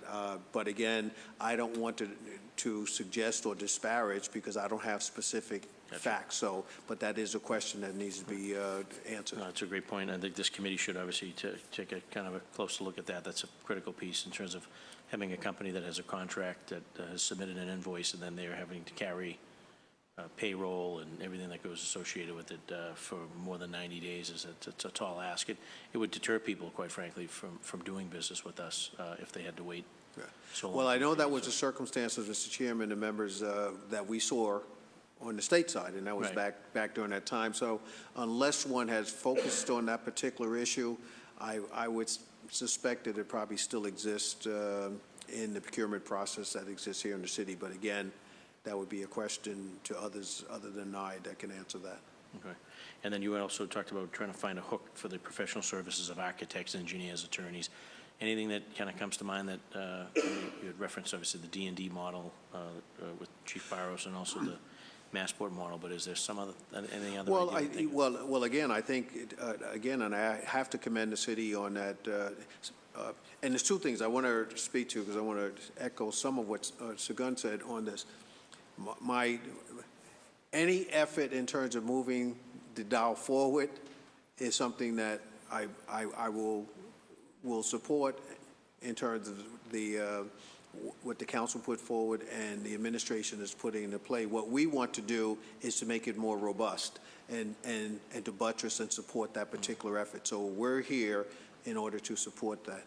On the professional side, I think some of that also came out of the D&D, and the community, because the community was the one who guided D&D on the, and right. Councilor Janey knows that very, very well, having sat through all those meetings in Roxbury, putting together the one-third, one-third, one-third, which encouraged that. If you look at the teams that submitted there are the professionals in terms of the lawyers, the architects, the engineers in terms of color. So I think what comes out of that, when there is a holistic approach or there is an effort by folks to address what they feel will be a determining factor in a very meaningful way. So in and of itself, all the boats get lifted, right. Mr. Chairman. Right. So within that, you may not, but then when the city is looking at its numbers, they'll be able to then speak to the fact that there are these professionals that are involved in these, on the projects, particularly those that are with the city. But they can also apply that to the private sector projects as well. Great. Great. Any questions from my colleagues this panel before we go to public testimony? Chair recognizes Councilor Wu. So first, I just wanted to point out that I think unfortunately, the figure that Sugun had cited around 0.72% was actually revised today, and it's actually 0.55% when compared against the actual contract numbers. So we have, as you said, monumental work, and look forward to pushing that forward even more. I was curious, when you described feedback from membership in terms of the process being cumbersome and expensive, what are the types of expenses that arise in bidding for these city contracts? Good question. So, the survey that we sent out just asked what the experience was of members and what they shared with us. That's how they shared it with us, but that's definitely feedback that I'll ask the members to. I can give you, again, if you're talking, say, a development project, and you want to do a piece, you're an architect, lawyer, whatever, if you have to do plans, the cost of doing the plans would definitely, a development project, I would say most development projects probably cost somewhere around $250,000 in order to submit in response to the RFP. And if you are a small contractor, do you want to invest $250,000 on a hope and a dream? Yeah, that's one. The other one is, I would suspect that on the contracts that you have for services, you still have to have the time in which to do it. And as Chief Barrows said, most of these companies are in a position whereby they have the persons who have the skill set, but they don't have the time in which to be able to, in the back office, to respond to a 20-page application which asks you to do the financial pieces, to get your recommendations, to get your, so that's, I would suspect, Sugun, is what the members of Beckmer are referring to, not having the back office. Now, for me, I say one of the ways in which to do that, if the technical assistance is there, or we begin to look at entities that we can refer persons to who can do that, since they can't hire them and wouldn't want to hire them full-time, that we have persons who will provide the type of assistance in terms of responding to RFPs, just like people do for grantsmanship. So I think that might be a help to some of the entities to get persons who can do it. I believe, and I wish, and maybe Stacy might know, because she was there with us with the Enhanced Enterprise community and with Brooke Woodson's office in terms of the diversity. We provide that type of technical assistance to people, assisting them in bidding. Would I be right about that, Stacy, that we were doing that? But in terms of, we would provide them with some of the assistance in responding to that. We had SCORE and others. So I think we may have to put that back in place, Councilor Wu. Chief, did you want to jump in on something? Signal to join. Yeah, Councilor Janey had Oh, an okay, additional question, okay, so perfect, he was kind enough to Okay, because I stick around. have something that would be actually great. I thought maybe you were reading my mind too. He's so- good, but he's not that good. In terms of, we talked a little bit about the, what was described as the buying plan earlier, of not just knowing kind of retroactively what contracts went out, but a look ahead in terms of multi-year, helping businesses plan out in responding to multi-year contracts. Any advice for the city on how to better make those connections, and what format of information would be helpful to help people kind of map out when they might be getting ready to apply, if we know that these types of contracts are available every 3 years and these types are available every year? How do we convey that information in a way that actually connects with people's plans? Well, I think this is where partnerships play a key role. So, we have our membership of X number of business members. Urban League has a number of members, NAACP, et cetera. And so it's, for us, it's about making our members aware. The piece here is that lack of information and awareness. I think that was referenced in the earlier presentation. So I think through partnerships where, we are given the information, we share it with our members. That's the most important piece of it. And then we're better able to identify as well how to help our members in the process. Great. And then the last batch of questions I had for everyone, and hopefully including the chief as well, is just pushing a little further on the 30B conversation from earlier. My understanding is that the thresholds actually went up in some cases. I forget what year, but I thought it was very recently, maybe 2016, in the midst of when Councilor Presley and I were talking about this ordinance, that in fact, there's a lot more discretion for department heads who are signing contracts now, not just even up to 35,000, but anything 50,000 and below, they have a certain level of discretion. And then even above 50,000, you can do a sealed bid that takes into account not just the lowest bidder, but other factors, as long as they're kind of written in advance and provided. Is that understanding correct? That we actually do have, it's not just kind of straight lowest bid in that, at those levels? Yes, I think yeah, you're absolutely right. There was adjustments made and numbers increased. I can get back to the real numbers, but when you look at some of the contract for construction, which is where we have some of our largest dollars or some of the larger number bids, where we really need to shift the dial, you don't have that kind of discretion, and that's a problem. And we'd love to work with the council to begin to address that. Okay. Okay, I guess I need a little more detail on what sort of flexibility is missing, because it seems that, for example, entities like Massport have been able to work very well within the current framework and able to achieve success, kind of encouraging the joint ventures and building in the right criteria so that they have seen more inclusionary spending even without legal change. So we in fact adopted much of the Massport language, and so there are 7 criteria that we're looking for diversity in land disposition now. Top of my head, we're looking for the legal team to be diverse. We're looking for the architectural team to show diversity, ownership participation. We're looking for the developer. We are looking for GC, and I'm forgetting the other couple of criteria. We'll get that wording for you, but it's the same 7 criteria that Massport put out. We adopted, and we are scoring and put in there clearly 2 different things. On the front end, if you don't supply that information, you're disqualified. So everybody supplies that information. On the back end, we are using it to weigh who is getting selected. And so, in fact, we've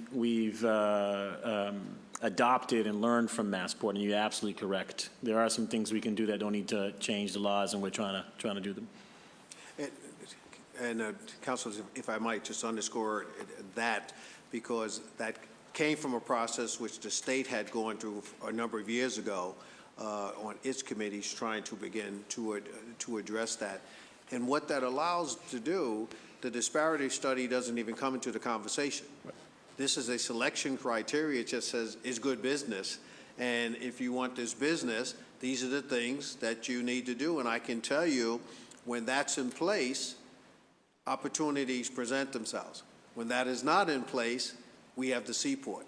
So that's what happens. And so, again, these are some of the things which will allow us to do. You get the building capacity, you get the joint ventures, they happen naturally.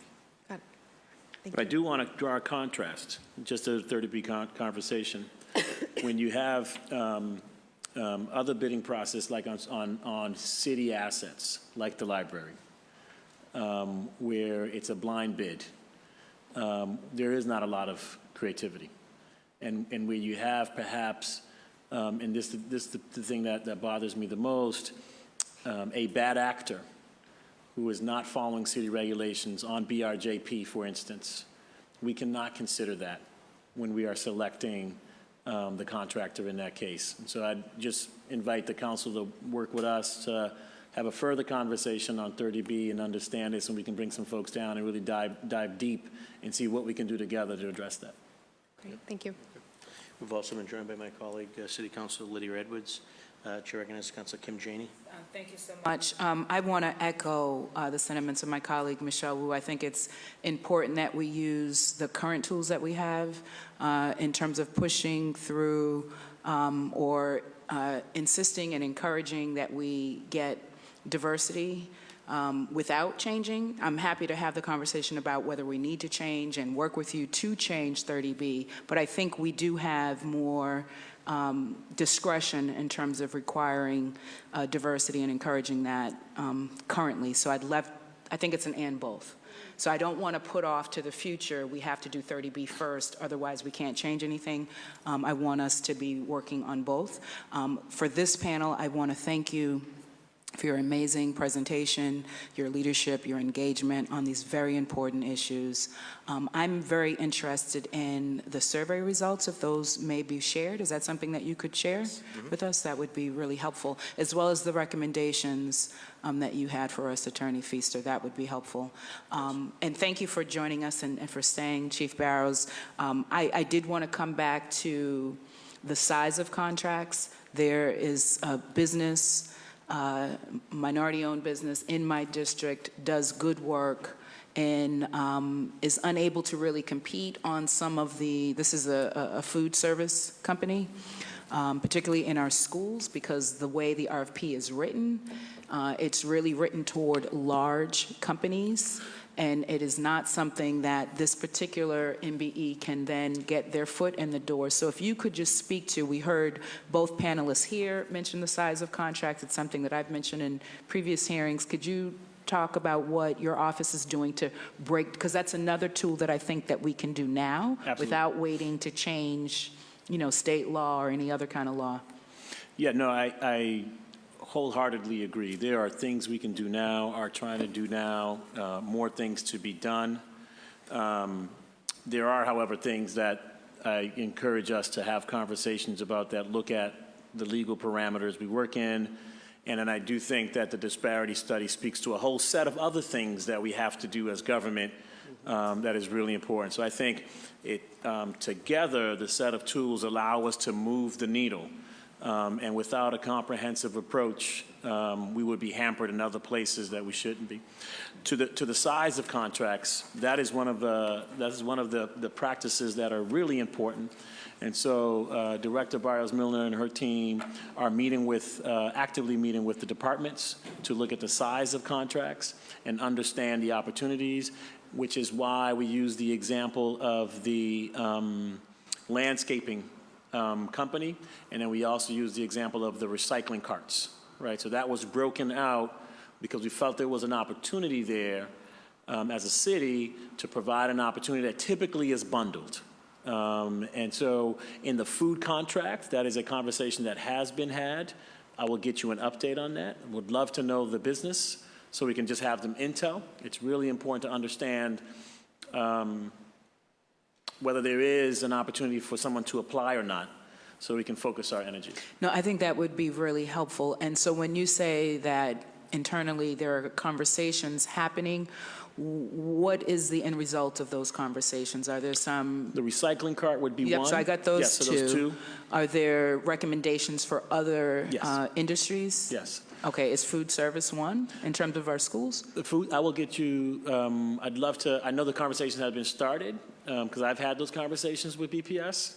I'll get you an update on where that is. That would be helpful. Yeah. Thank you so much. And thank you again for staying, and thank you again to this panel for all of your work. Thank you. Thank you, Councilor Janey. Chair recognizes Councilor Red Flynn.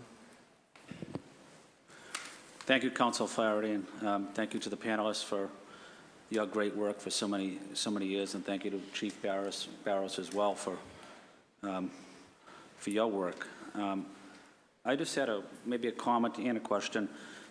Several months ago, I was there was a minority-owned business in my district on Tyler Street in downtown Boston, Chinatown, and the owner raised his rent. He owns a hair salon, and we were able to work closely with the Chinese Progressive Association, with the community, and finally the landlord was being reasonable. But what can we do in terms of helping already small business owners, minority-owned small businesses, women-owned businesses? You know, they've been in the city for 20, 30 years during lean times or difficult times, and now the economy is booming, and the rents are going up. And, you know, what are we going to do for them? How are we going to save their small business that they provide a great service to the community as well? When I was working with this small businessman in Chinatown, I saw these elderly women that had no money literally going in there with $2 to help pay for this guy's legal bills so he could have legal representation in court during this eviction process. But I think we're better than that. I think we need to work harder, work closer, work smarter to make sure that our small businesses that really have provided so much services to our city, to our neighborhoods, I think we can do a better job in keeping them in business. And I think we owe it to them. Women-owned companies, minority-owned companies. You know, we have these great companies in downtown Boston and throughout my district. But let's, you know, maybe there's a role for the great companies to play in this debate as well to make sure we keep our small businesses in this city. Just wanted to see what your comments might be on that.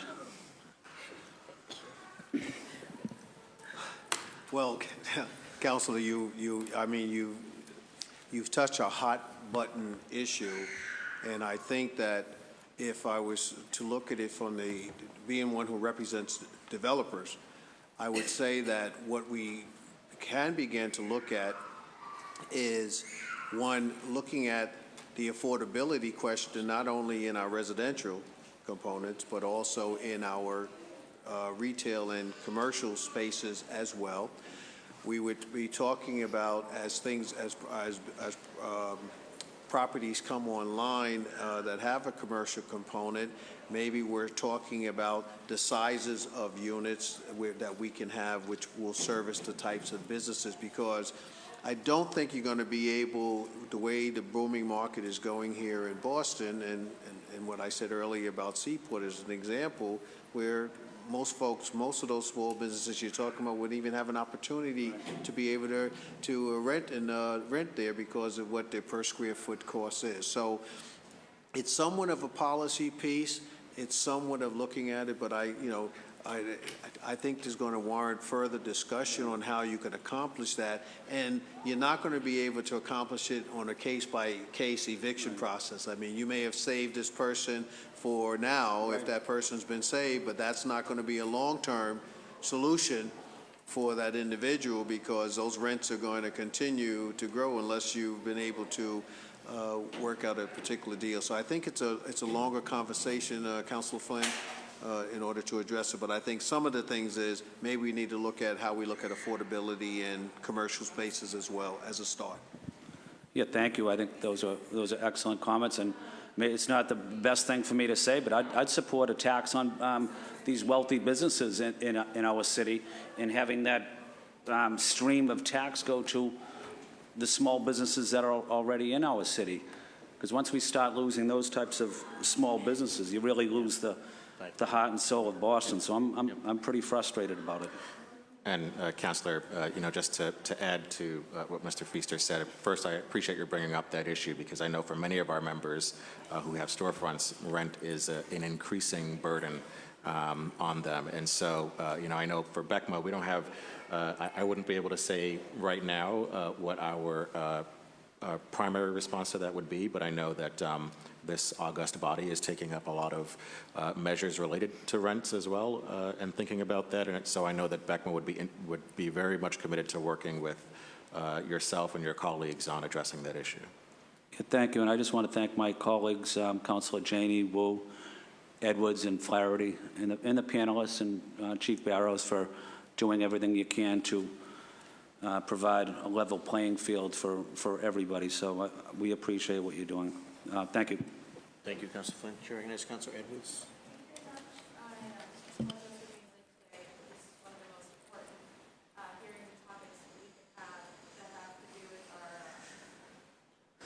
Have to do with our future of Boston, ensuring that we have actual businesses that are run by Bostonians and people of color.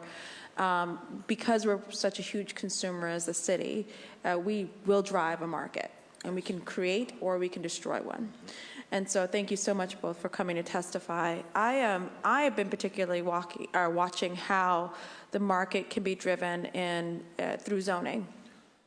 And I don't know if you have thoughts or if you had some ideas. There's two ways in which I was hoping of following up on Councilor Flynn's ideas for looking at ways in which commercial space, but we already have an IDP program for affordable housing units. Yeah. Is there a possibility we could think of an IDP program for affordable commercial units as we build out large commercial spaces? So assuring that when another seaport or an opportunity or Suffolk Downs is built, there's a certain percentage within zoning that's required for affordable and local businesses. So that's one suggestion I have, and and I'd love your thoughts on that. And the other suggestion I have is with regards in general to the PDA process we're going into for Suffolk Downs. It's expected to build about 10,000 housing units. It's going to be mixed use. It's the single largest development in Boston's history. In 5 phases over 20 years. And one of the commitments we have as mitigation is that a certain percentage of the commercial space will be given to local folks, which I think is a good form of mitigation. But I think it should be not as a give, but as a requirement for building such massive amounts of space in Boston. So I'm just curious about your thoughts about making sure that our WBE components and requirements are part of zoning generally, especially when we're looking at that, and then also maybe an IDP program for local businesses. Well, thank you, Councilor Edwards. I was alluding to that without the specificity. Oh, okay. Well, when I was saying about, we have it in the residential piece, so you hit it right on the head. For full disclosure, I sat on and chaired the Board of Appeals here in the city of Boston, and that's my practice is zoning. What I would say, it goes to the same process that we referred to earlier, that Chief Barrows and others have spoken about. If it's in the requirements, it's going to be followed. Yeah. I mean, it's just that simple. And government has to play a role. And if you're in the decision-making process, or you are the landowner, or you're in control of how the process is going to be run, as I've noted in what you've been doing it as far as the Suffolk Downs, and I applaud you on that, then that's when you have to put it in. The other thing that I would say, no, you don't want it to be the gift.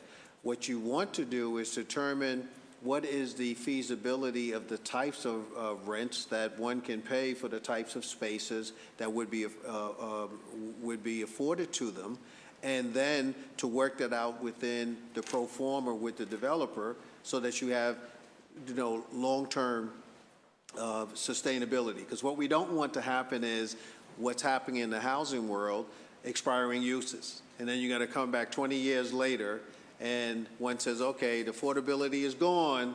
Now you're paying $100 a square foot. And what Councilor Finn was referring to, those persons are gone. So what we have to do, oftentimes I know, and even in my own experiences, we think about the now, but we have to think longer down the road to what may happen in the future. So I think it's a starting point, yes, to answer your question more directly, at least from my perspective, zoning, if you put the requirements in the zoning, then you have a hold on the process, and you can influence how that is handled. So I would say definitely, if it's in the zoning, in the regulations, in the requirements, IDP for commercial, however one wants to coin it, if you put it there as a requirement, I think you get a better result just as a one saying, oh, I just want to be a good developer in order to do it. did you, so we had, actually, Councilor Wu and I had proposed I think it was the Formula Business, a proposed ordinance on that we might consider bringing back up again, and really dealing with big box stores coming into Boston and how to make sure that as they're coming in, they're either the best neighbors that we can have, or that we make sure that because they can compete so quickly and with such massive amounts of resources, they tend to bowl over local businesses. And so there were certain resistance that we were met with, saying you cannot, in zoning, favor local business over, I don't know, large box stores, and there was some case law also cited. And so one of the things I'd love to work with you on is making sure that we can get over that hump legally and either put in somehow the MBE, WBE directly into zoning that doesn't hit up against this local preference and then possibly cause any zoning change to be legally challenged. So I really am interested in trying to figure out how this could work in terms of zoning, but I wanted to put that out there too, that we had tried and we met with some legal resistance, and so we're trying to go back to the table to figure this out. So we'll work to figure it out ultimately. I'm good.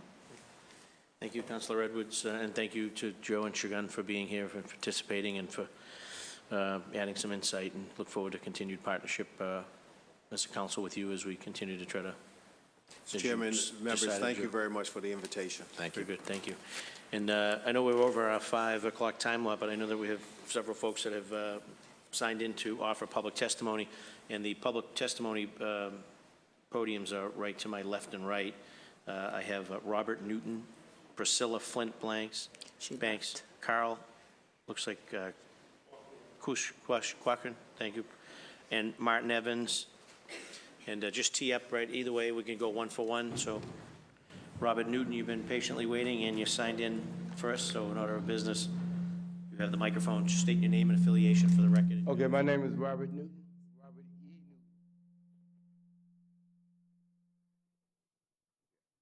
Okay, my name is Robert E. Newton, and I'm a road agent. I'm a tax accountant. And the reason I'm here, because I got clients, like small business clients, that I help get certified, like 8A, Hub Zone certification, 7J certification. So I wanted to come here to get more information. And one of the things I've listened to people talking about, all the paperwork and compliance that small business have to deal with. And I'm saying, wow, they're going to have to get certified in the city of Boston if they're going to do business in the city of Boston, along with the 8A Hub Zone certification and the 7J certification. You know, that is a lot of paperwork. So I just want to bring that up, because that sounds like kind of important, because the clients I have, normally they're the type of guys who go out there and do a good job working, but when it comes to dealing with all these different compliance and paperwork, they do have a problem with it. And I try to stay on their case to make sure they do this and do that, and make sure they do it on a timely manner. So it's kind of So important. you're suggesting streamline the paperwork because the paperwork could be Oh, onerous? that would make sense. That would be helpful, confusing, and particularly deters small people from businesses. participating. Okay. Okay. Because if you get certified here, you got to get certified there, you got to get certified there. You know, it could be a lot of paperwork involved. All right. Thank you, Robert. Good to see you, and thank you for your kind words about my mom. Thank you. Appreciate it. Priscilla Flint Banks, I think, has left the building. Carl, you're up. Welcome. Please state your name and affiliation for the record. Good afternoon. Good afternoon. Okay, I guess I won't have a microphone. You got it. It's just going to click on as you start to talk, so. All right. Good afternoon. My name is Carl Kwaku, and I'm a board member for the Massachusetts Minority Contractors Association. I would first like to thank city councilors for making the time to schedule this presentation, to schedule a public hearing to hear directly from the minority construction contractors, vendors, and professional services firm about how the lack of access to opportunity in city contracts negatively impacts minority business growth, financial sustainability, and capacity building. It was encouraging to hear the city's report of how things are trending in a positive direction. It was encouraging to hear the city offering technical support to the small businesses. And it was encouraging to hear the city had delved into the reasons why MBE participation has fallen off. It was also very encouraging to hear the in-depth questions and positive recommendations by the city councilors. We are here today to state in the strongest manner possible that the testimony provided at this hearing not be an exercise in futility.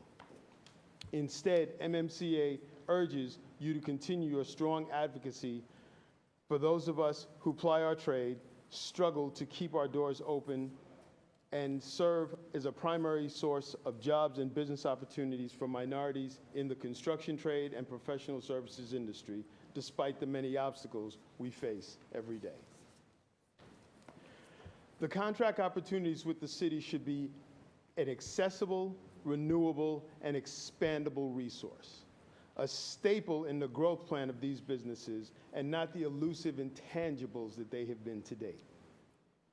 MMCA pledges to work with you in demanding that the current city administration develop a comprehensive access to opportunity, policy, and programs that mirrors and embraces the diversity of the city. The integrity and credibility of the City of Boston's diversity and inclusion program can only be sustained if minority businesses utilization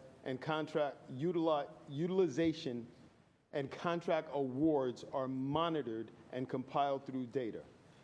More importantly, the program should include inherent benefits to businesses who demonstrate a practice of inclusion to ensure the consistent achievement of a level of economic parity and opportunity that reflects a strong, unwavering commitment by the city to access and opportunity. Even though the city is rightfully heralded as a world-class city and has been selected as a host city for the NAACP convention in 2020, the minority businesses in Boston continue to bear the burden of not sharing in the economic growth and success realized in the city. Collectively, we must do better as a world-class city.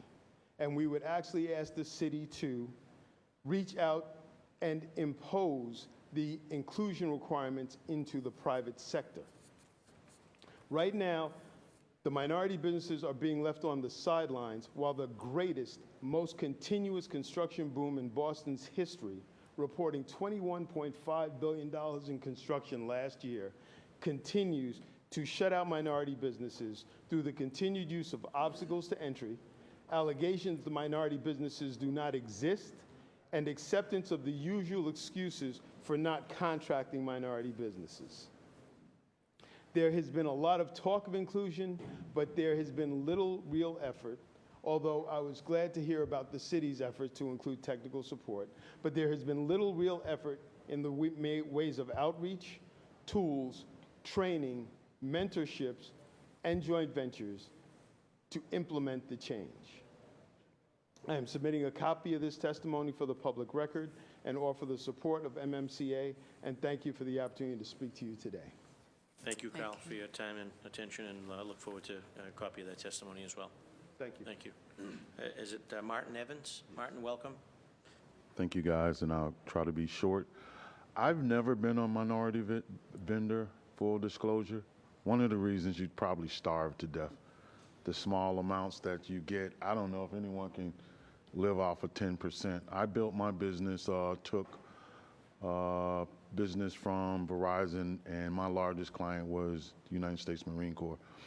When I began to work for accounting companies, they would bring us in to read RFPs for people. So I just wanted to kind of give you an idea, because someone asked me to come down and speak. First, it's not profitable to be a minority vendor. You guys, the city of Boston has done studies for probably about 25 years, over and over and over and over and over again, and it's really difficult. I'm a private investor, invest in real estate, develop real estate. I've never gotten anything under the Minority Association.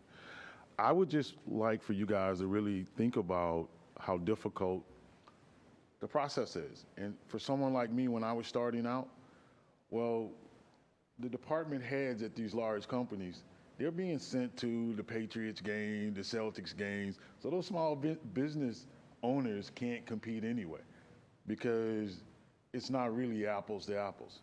And then you have this process that someone brings someone like me in and pays me $300 an hour to read an RFP or to do it for them.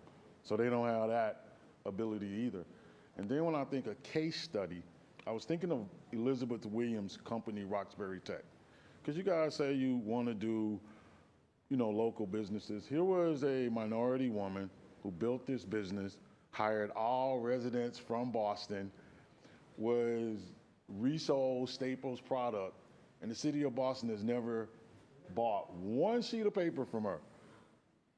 Staples hiring people that live in Framingham, and Beth, who's in Boston, who has a company in Boston, whose all of their employees are in Boston, paying Boston taxes. She didn't get a contract at all. So I think really, you know, one of the biggest problems is we talk to each other over the real people who this impacts had. I would love to see you bring people in who are just starting, not the professionals, not someone like me or Joe, but the people who are just starting, and then ask them why they can't eat. And then build policy based on that. We're just in here talking to each other, and we're making each other feel good. But it doesn't impact the real people down here. They're never going to get any help. They never feel included. That's why people don't vote. People don't feel included, because it's us in here talking. Me and John, we both went to Dartmouth. We just in here talking, having fun. The people at the bottom that are really impacted, you all haven't heard from them. Come in and let them tell you why they can't compete. And then look at when you award these contracts, what is 10 grand gonna do for somebody? That doesn't encourage me to have a business. It doesn't. So I would just say, if you guys could really bring in those people who don't know what they're doing, who are fumbling, who've never gotten a contract, and just ask them why. Figure that out. And I know you've gotten some intel from different people, but that's high-level intel. That's us talking to us. One of the reasons I've never done anything under the guise of the city of Boston, I own properties. When I sell them, I call Sheila Dillon and say, hey, I got 6 units. If you have anyone that qualifies, I'll give them 2. I don't go through that program. I just give them to them. I get calls from city councilors all the time saying, hey, I got someone that's actually last week, someone was sleeping in a car. I don't do it under the guise of the city programs because they don't make sense to me. I would love for you all to talk to the regular people. And by the way, I know Ms.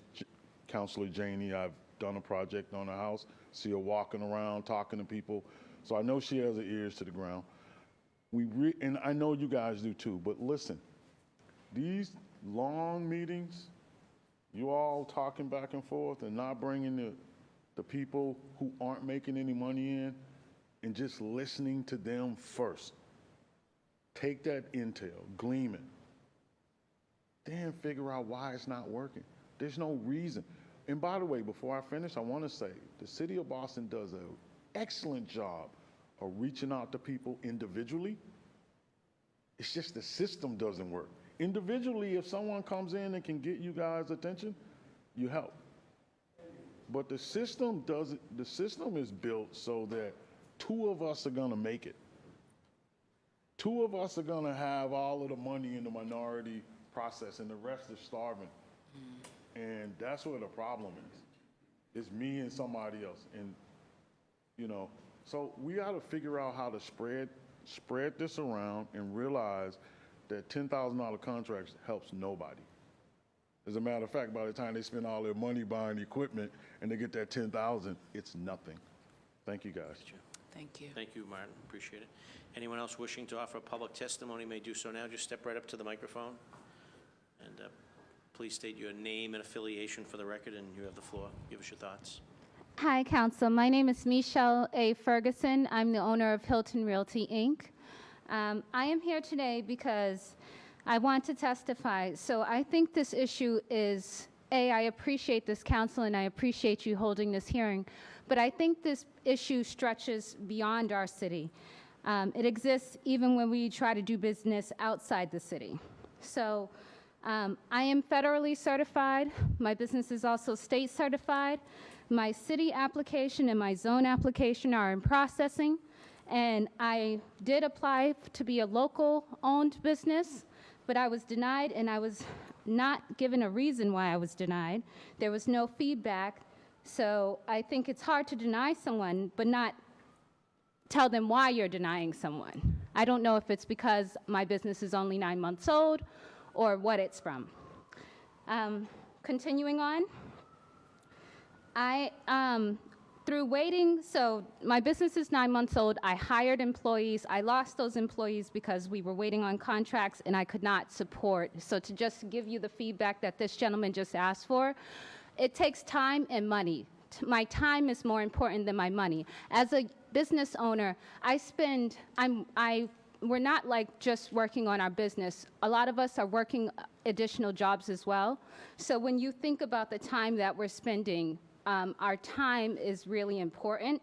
And systems that like streamline our time that we spend are extremely helpful. So I just want to talk about, very often the MWEs are the first to fail and the last to contract. Pairing business coaches is a very good intention, and they are outstanding assets to us. However, if I'm running a real estate business and I'm paired with a restaurant coach, there's a learning curve in that when I'm bidding, because I'm bidding on real estate contracts, and that coach may not be familiar with those contracts. Secondly, I think, so there's currently a mentor program that is offered. However, you have to be 2 years old in order to participate in that mentor program. So we're leaving our youngest businesses on their own to feed themselves. And we wonder why there's like this small amount of minority-owned businesses. I think, doing that is crippling us, and it also is like leaving a newborn on to nurse itself. Like, I think you should open up that mentor program to at least the minority-owned businesses that are struggling so hard, so that we can get the right mentorships through all of these systems. The other thing I wanted to speak about was these certifications are extremely helpful, but it is a lot of work to do these certifications, because you have to read up on everything that's online. You have to, not only are you working on the certifications, you're also preparing proposals, you're also registering your business, and you're also watching the RFPs every single day thank you, Councilor Wu, for mentioning that. You're watching the system, and it's a ton of reading. And this is all volunteer work for us. We're not getting paid for any of this, so it would be helpful if it was streamlined. That way we wouldn't have to process 5 different certifications. The other thing I think that needs to be had is they should test these IT systems before releasing them. There are a lot of systems that have now been placed online, and that's great. But they should imagine that they're a person that doesn't know that system, having to submit their application, and if there's a glitch in the system, meaning if there's a place in the system that doesn't lead you to where it's supposed to be, or where you can rationalize and get to where you're supposed to be without asking the help desk for specified instructions, that needs to be fixed. Aside from that, I hate having to say this, but these are my people that are going through this process, and it's very difficult for us. But I think the people who are helping us should be people who are welcoming. I'm not going to mention the name of this particular business, but I received a very rude email for just asking what was included in a meeting agenda. And it's like, when we're asking questions like this, it's because as business owners, we have to curb our time. I don't want to be a busybody. I want to actually be busy on contracts. I don't want to go to 1 million meetings and have them feed me. I want to actually go to the right meeting so I can get with the right people. So when I ask for agendas, it would be helpful if they could provide them. So having the right people in the positioning that understand we're small businesses, we don't know everything, we are kind of learning as we go, that would be extremely helpful. And before I end, I just want to say, in regards to the expenses that we occur going through this bidding process, we are not big corporations. We don't have a big copier that we can go to and work on for free. So even if we go to the public libraries, we're spending money when we apply for every single bid. And we're spending money on plans, copies, scanning, and most of all, our time. So I just wanted to make sure I pass that, that along. Also, since I've been in business, I've applied for 3 contracts, one with Somerville, one with Brookline, and I have one in process for Malden. I put a stellar contract together for one of those cities, and I was very hesitant to include the address information of that bid, right? Because if I include the address of information of that bid, all my hard work that I put into this this proposal, someone can just come up and take it from me. They have the property address. They know where to go and find it. It's a legal sale. So I was extremely hesitant to supply that information because the system is not structured in a place where it protects us as small business owners. And that may be why so many MBEs are dropping off. Thank you for your time. That's a very good point. Anyone else wishing to offer public testimony? Yes. Come forward. State your name and affiliation for the record, and you have the floor, if any. Thank you. Good afternoon. My name is Ellington Jackson. I run a small business called Lending Block. I was asked to come. I'll try and keep this brief. I was having a conversation earlier about the multiplier effect when it comes to contracts being awarded.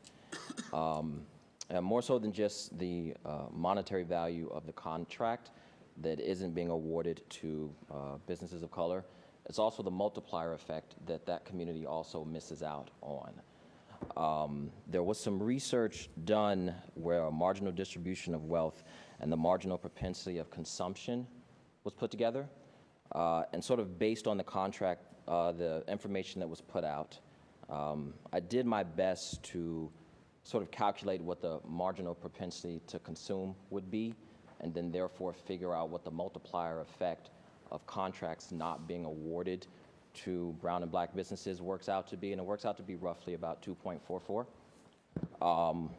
which is 2.14% greater than non-businesses of color.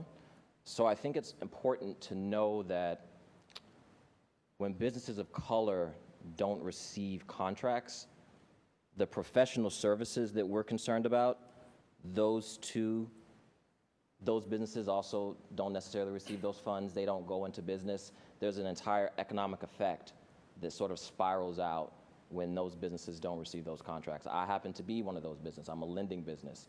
So if a developer doesn't necessarily get a contract, maybe that developer then doesn't come to me for financing.